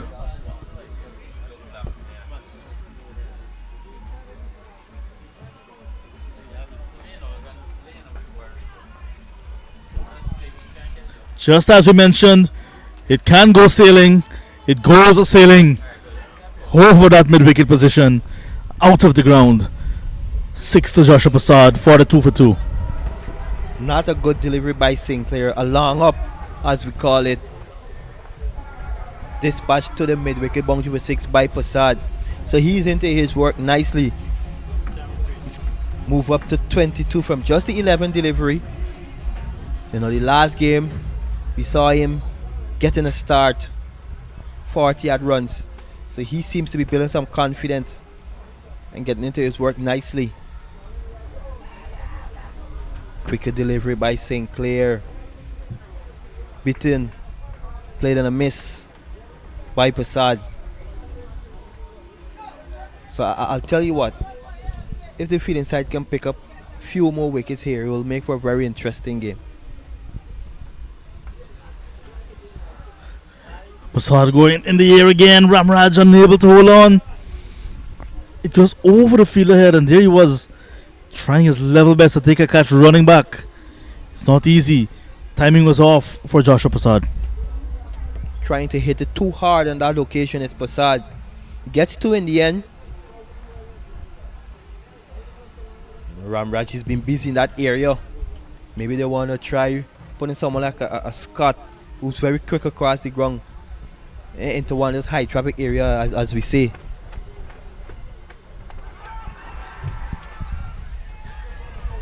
Appeal goes up.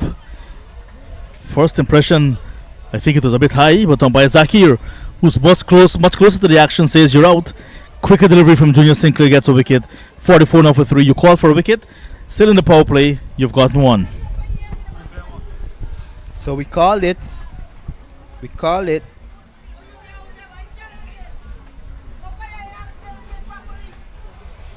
So Prasad is angry, he's in disgust at the dismissal of being given out. Need to control your temper, young man. If umpire say you're out, simply walk off.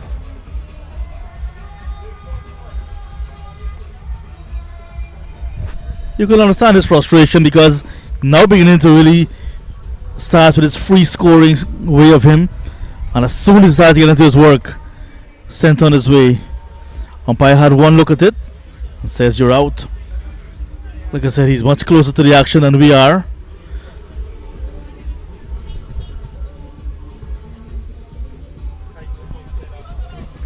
So the skipper Barnwell comes to the crease. His team fired 4 for 3 in 4.5 overs.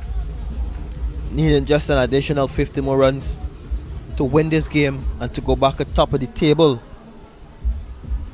And he'll be looking to finish it off as quickly as possible to help improve his net run rate.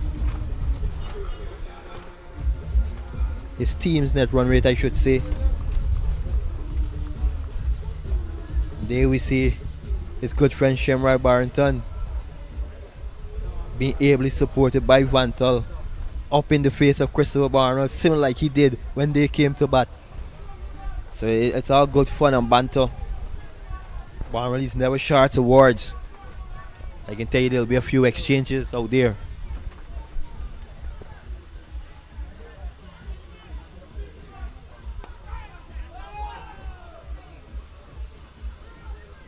Opens his account immediately. The former international player, Christopher Barnwell. Van Lange is there on 4. After 5 overs, 45 for the loss of 3 wickets. The target, 94.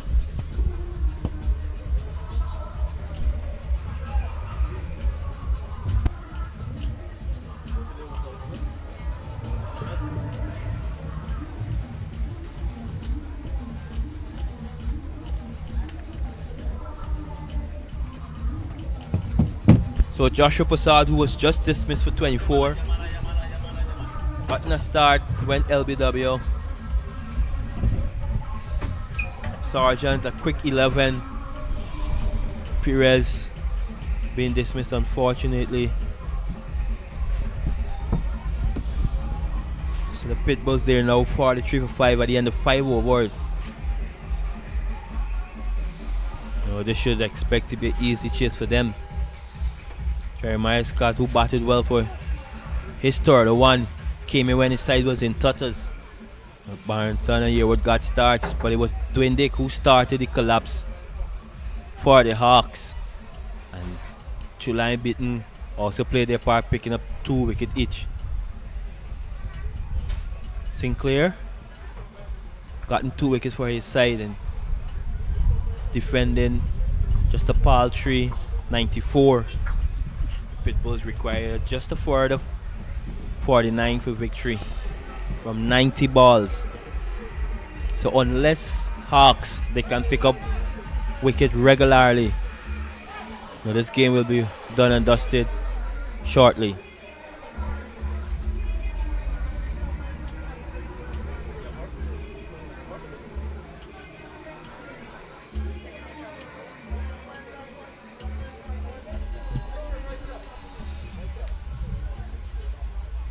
Seems to be some verbal exchanges out in the middle, but these players know they are all familiar with each other, so I'm sure it's all good and fun in the end. So we've seen Seaman introduced into the attack for the first time. It's that of Carlos LaRose from the northern end. Quite experienced at this level. He's been playing at the intercounty level for quite some time now. First ball.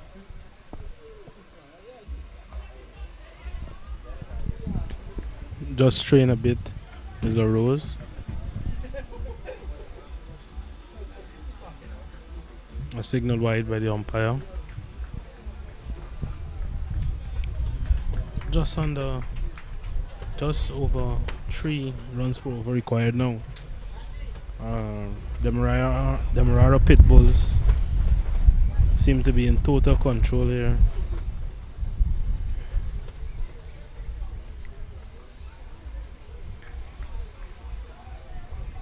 Ball not raising there. Well left by Van Lange. Yeah, that last delivery kept very low. We've seen this wicket has a lot for the spinners. Should be good contest between bat and ball here.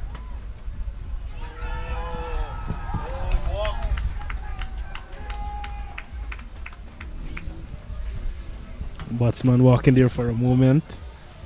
Umpire still unmoved.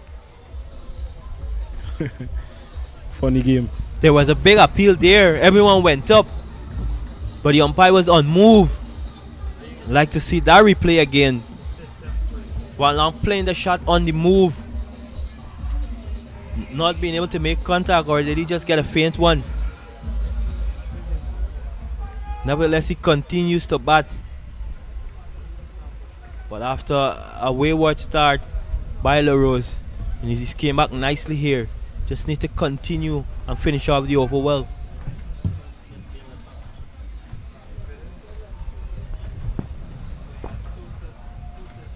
Batsman not quite ready.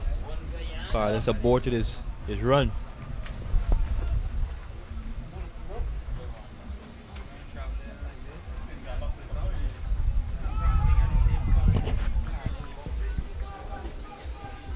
Sharp delivery there by LaRose. Well evaded by Jonathan Van Lange.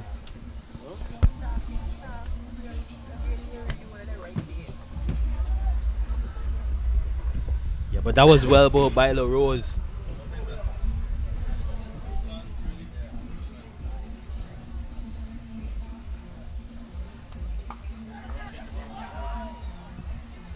Another short delivery by LaRose. Played through cover by Van Lange. Tall figure. So that was easy for him to get over and just hit through cover for 2 runs. Yeah, it was played in the air for second. Evading Barrington, who jumped as high as he possibly could. To no avail.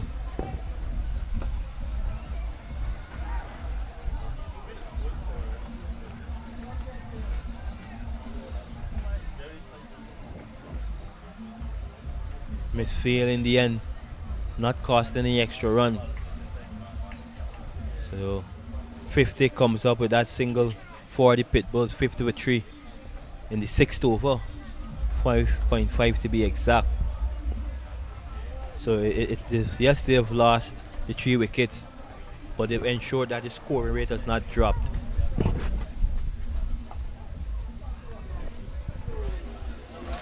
Pulled away behind backward square 4.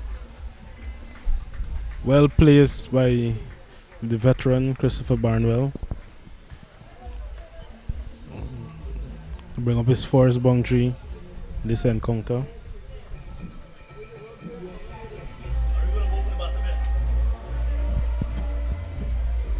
That was nicely played by Barnwell. He got on top of it and rolled his wrist over it, keeping it down all on the ground. Backward square for 4. You know, the spectators, you know, continue to come out in the numbers, having a good time, sipping on some beers, enjoying the good music as well. So they're having fun. I'll tell you one team that won't be so happy, and that is the Hawks. They need wickets if they're to make a match of this one.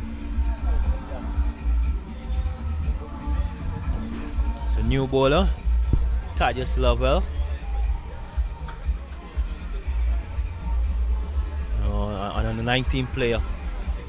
Someone who have loads of potential. Can be an all-rounder for the future. He's very strong on man, hits the ball hard. You know, he does like being aggressive with ball in hand too. And I'll tell you what, him and Van Lange, they've played a lot of cricket together. So familiar faces coming up against each other, and this is a good battle. Immediately starts with a short ball, 2 wide, says umpire. Zakir, as we call him, been around for a very long time, Zakir. As you mentioned, Thaddeus being an aggressive bowler. Trying to put this one a little bit too short. Carrying on top a bit there for Van Lange. Played through point. Straight to the fielder. I'll tell you what. Now he has 3 man back on the onside. Mid wicket, a man just behind square on a long on. If he's gonna bowl short into the body, nicely bowled. I was about to say if he's gonna bowl that straight out with that just back of a length. You probably want to try carrying back your fine leg, because if Van Lange decides to take him on and just edge it, it can run away to fine leg. So you probably maybe want to send back your fine leg and bring up your mid off. If that's going to be its mode of operation. But he started well, Lovell. Cut through point for 4. Excellent shot by Van Lange. That was beautifully played in front of square. That made a lovely sound off the bat. The placement was immaculate, picking up 4 runs, Van Lange. And it's interesting to note how hard he hits the ball. That one flew down to the point boundary very quickly.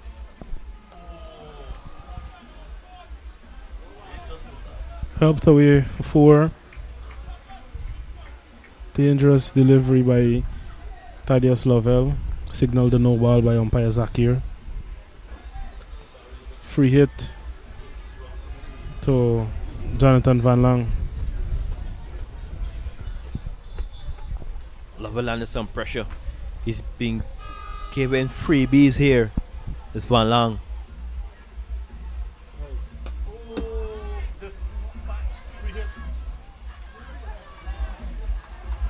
Against the heavy breeze.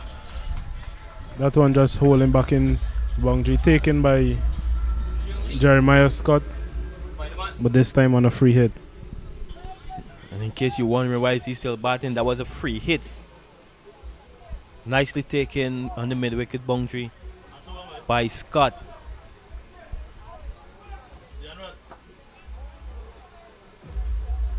Very well bowled. There we see change up. Rolling his finger across, that one is Lovell. So an expensive forced over, 11 conceded. The Pitbulls requiring just a 29 runs for victory. Barwell faced just the 3 deliveries, score 5 runs already.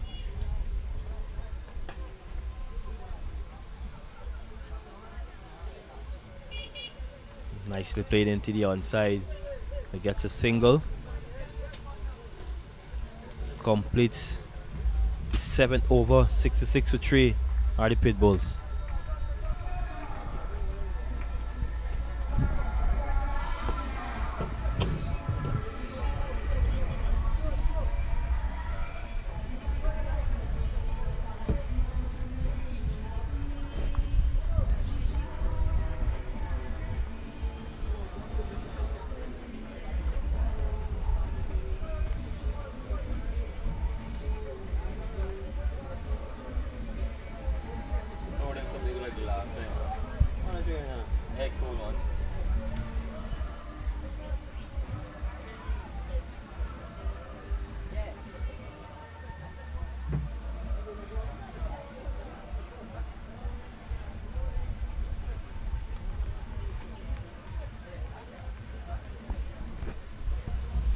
So look like it's gonna be Carlos LaRose to continue from the northern end, conceding just 9 in his first over.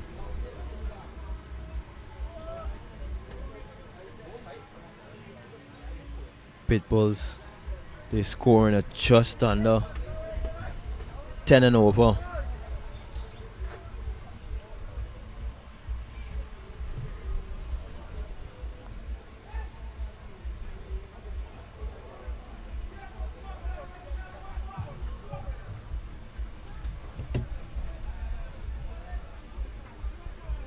That one kept a bit low, just back up a length. Barwell into the pull shot, realizing that he could not have made much contact with that one. That's the second ball we've seen from Carlos that kept low. Yeah, well, we're into the second match here at this venue. We must expect a bit of wear and tear on the pitch. We saw Pestano work up a lot of pace from that same end. So it's just basically because of it being the second match, the last innings here today. So I'll tell you what, after seeing that second ball kept low, if I was bowling, I'd be very inclined to bowl a lot straighter. He experiments with a slow ball, not making full contact of the middle of the bat, Barnwell, but he gets two in the end. And this is what I'm talking about. Why would you want to be bowling those sort of delivery? When you hit the wicket, when you hit the pitch, some stays low, some bounce awkwardly. You want to bowl straight as possible to bring the LBW ball down into play. Definitely, Dexter.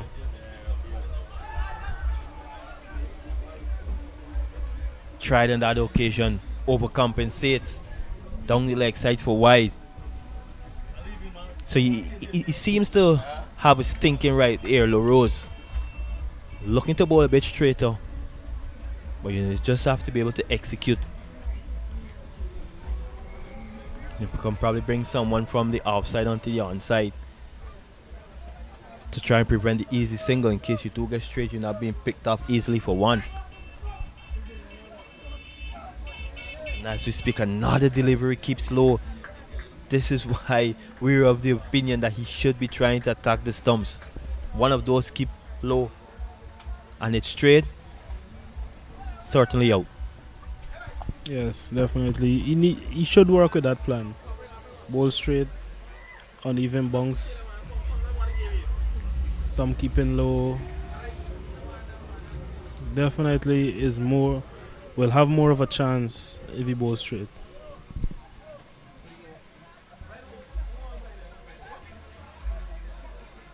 Wide ball again.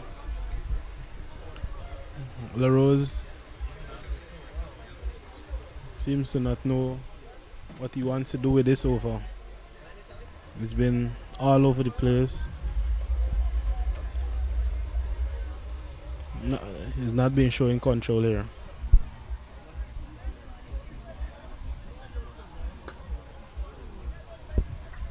Well bowled. That's the line we've been asking him to bowl all the time. A lot straighter.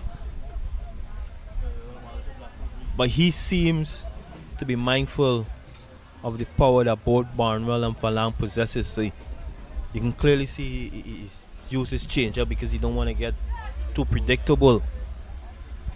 But I feel the best approach on this wicket, you just try to need the ball a bit straighter.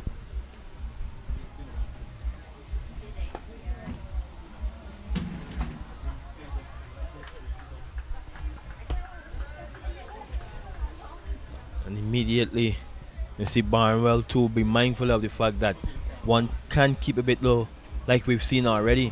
So he's opting to play with a straight bat.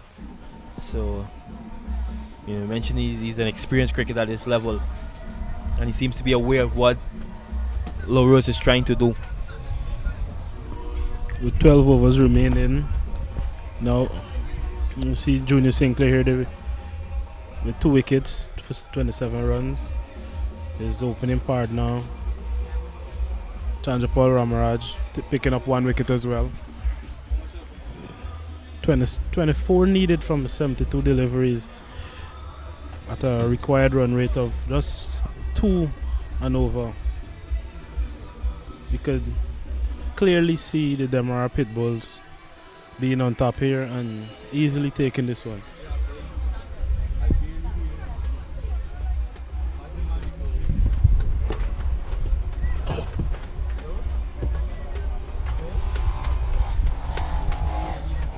So just the further 24 runs required for victory from 72 balls for the Pitbulls. So clearly just a matter of time. With 7 wickets in hand, unless something miraculously happens, the Pitbulls will take this one home comfortably.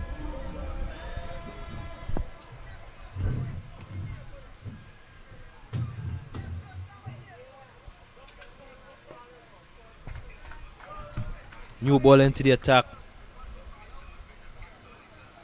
from the southern end. Inderjit Nanan having his first ball of the tournament on a pitch that favors spin. He started well, started with a dot. Van Lange immediately takes him on.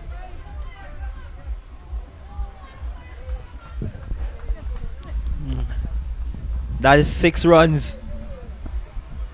Nicely tossed up, inviting Van Lange to take the big hit. And so he did, Van Lange. Clearing the long on boundary, only just 6 runs.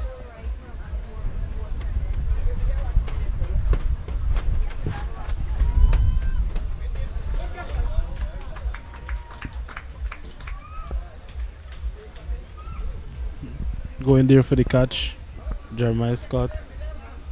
Not being able to pull it off, but saves a sure boundary. So Nanan and Van Lange, they both plays for the Democratic Cricket Club in Queenstown and Georgetown. So too is Barnwell, so they'll be quite familiar with each other. And I guess that's immediately why Van Lange is taking him on, started bragging rights.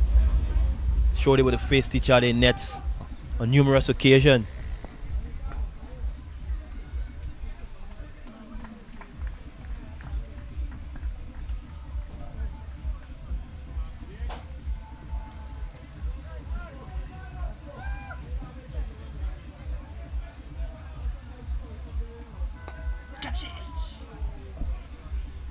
Barnwell pulls out his slug sweep, not being able to make clean contact. Tugs it away onto the onside just for a single. So Nanan bowl 5 legal deliveries. He's conceded 8 runs. Not bad for someone who's having his first bowl.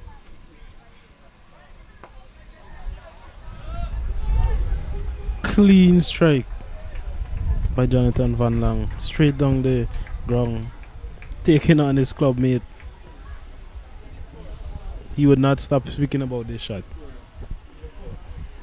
Excellent. Classical shot.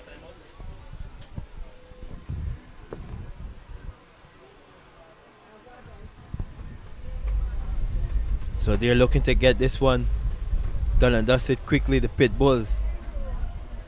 40 now of that Nanan over.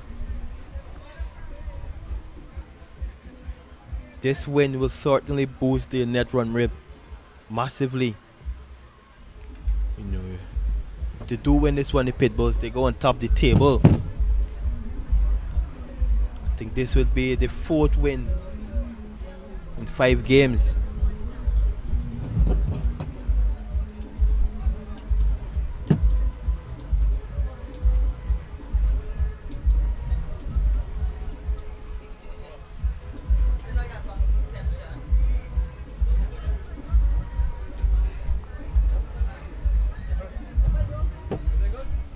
So just the 10 more required for victory for Pitbulls. As we see a bowling change from the northern end. Look like it's gonna be Ramraj back into the attack. 2 overs to 18, picking up the 1 wicket.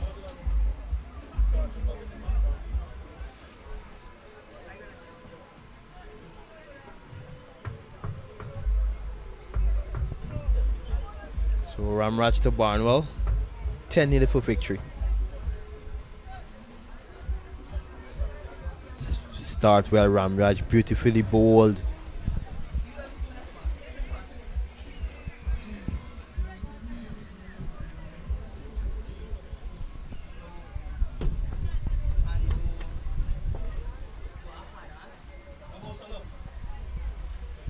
Pushed off the back foot by Barnwell.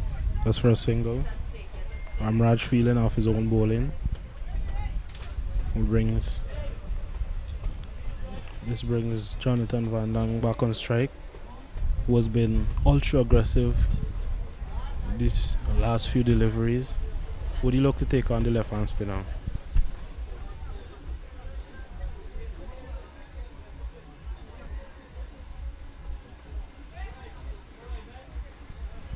Tight line by Ramraj, not giving Van Lange room.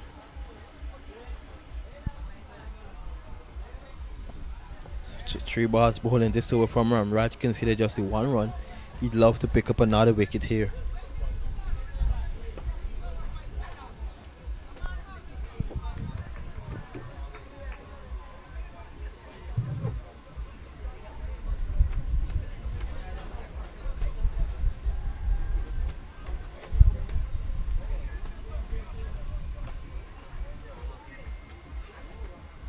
Nicely played out into the deep. Picks up a single with 1 long. So he goes to 30. In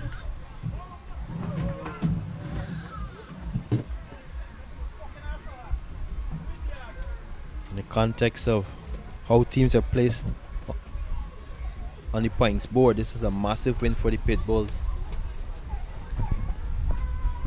Not being able to pierce the gap on that occasion is Barnwell.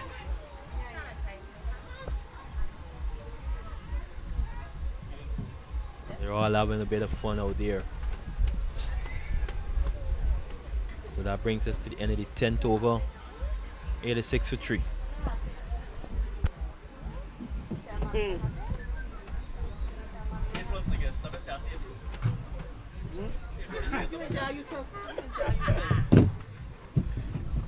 Look at my ball in there. They're going to clean up 3 in this over. They'll bring you one out when the game goes. 5 for 4, Harry. Can't believe it, man. Possible. Ball press, Harry. Hey, this guy don't like the sort of team setup. Bro, on the 19, me.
So Christopher Harry into the attack. Left arm seam or something that we've not seen in local cricket for quite some time. He has a bit of pace about him. Let's see how he goes. And he starts well. Unlucky to concede a boundary inside edge for 4. That's Harry. But he started well here.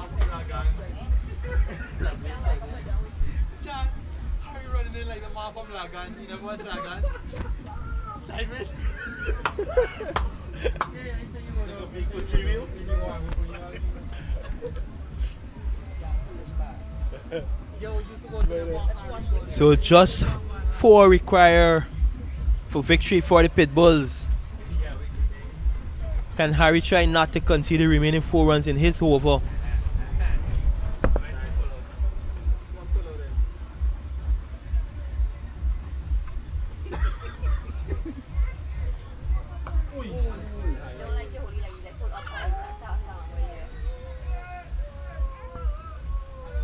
It's nicely bowled, nicely played. He's been bang on target in the first 2 deliveries, Harry. some might be questioning why he hasn't been introduced into the bowling way earlier. Well, I don't know why Azizi, captain's out there. We can probably ask him after the game.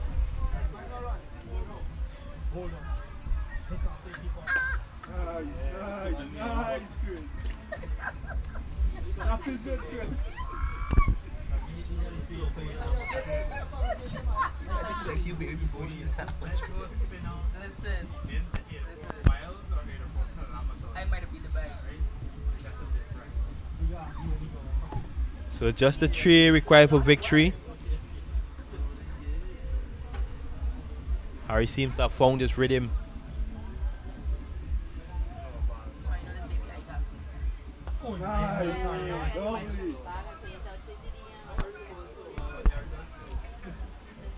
Trying to end the game, and that delivery was Barnwell.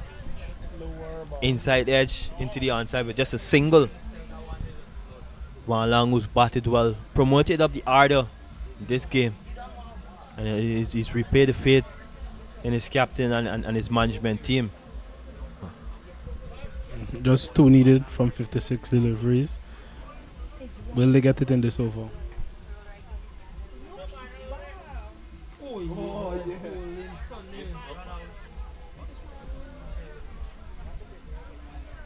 Harry continues to be consistent on that half stump line. So just one more for victory for the Pitbulls. So the Hawks will remain without a win in the competition. I think this will be the 4th consecutive losses.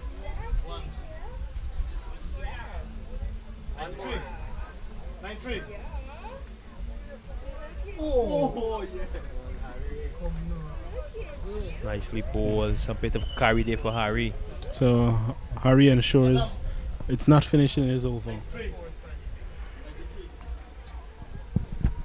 So well bowled Harry. So just the one to get.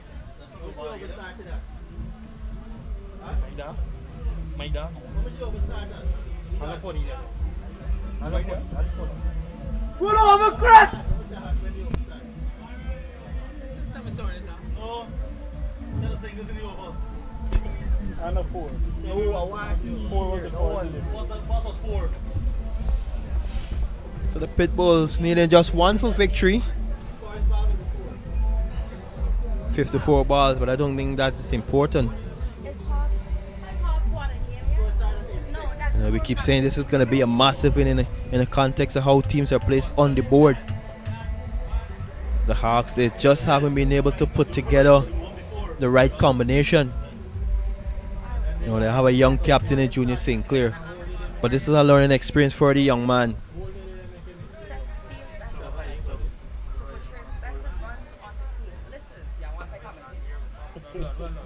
And that's it. Victory for Pitbulls.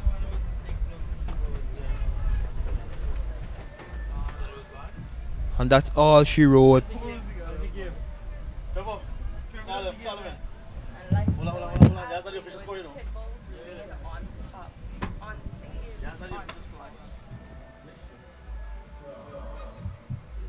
You spit up on me.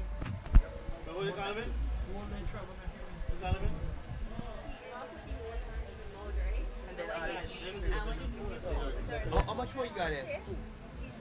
So we were corrected by our scorers that afforded 2 runs to victory. Good shot. And they're out, but you still need 1 ball off of what? 6 now? Don't get too excited, huh? Don't get too excited. So Ramraj picks up another wicket. Marvel trying to finish it off. Goes for a almighty heave. Overs out on a long on boundary. It's a really good catch by LaRose. You know, we've seen a few catches being put down in this tournament, but that one was taken competently. So the captain Barnwell departs. A good little innings. So just 2 more to victory for Pitbulls.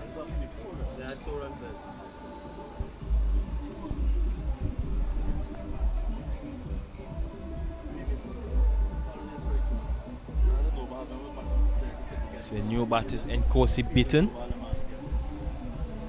So Bull is being replaced by Lil Bull.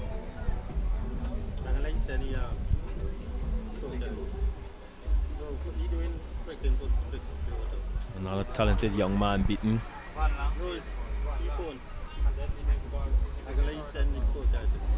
Plays for the Demerara Cricket Club in Georgetown. He's been among the runs in local cricket.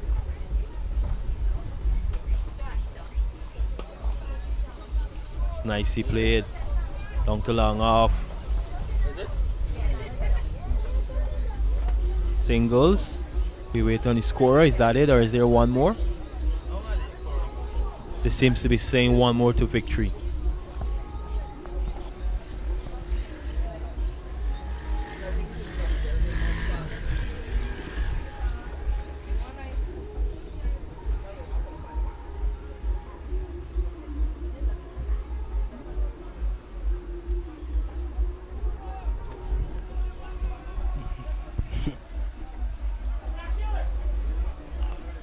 Looking to finish it with a big one, Jonathan Van Lange.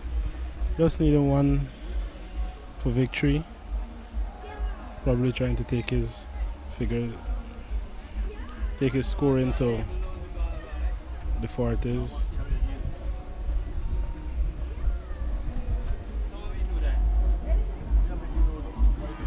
So still the one required for victory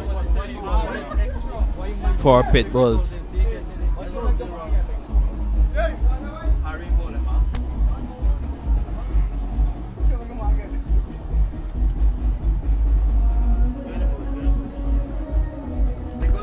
So it's going to be Christopher Harry to continue.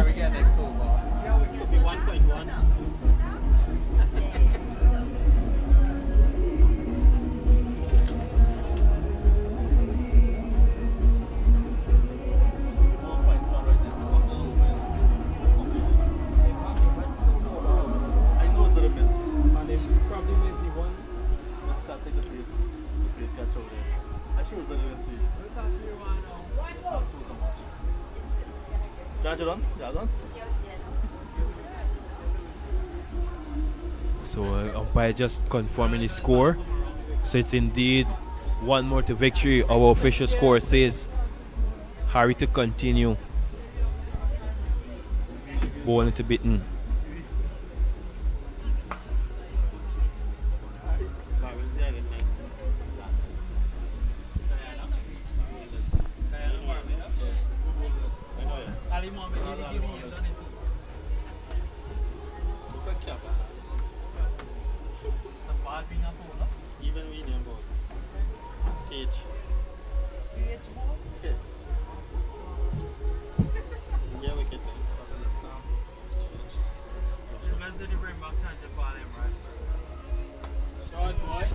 That one is hit out of the ground for 6, and that's the winning run for the Pitbulls. Winning by 6 wickets in the end. Just close. Wrap it up.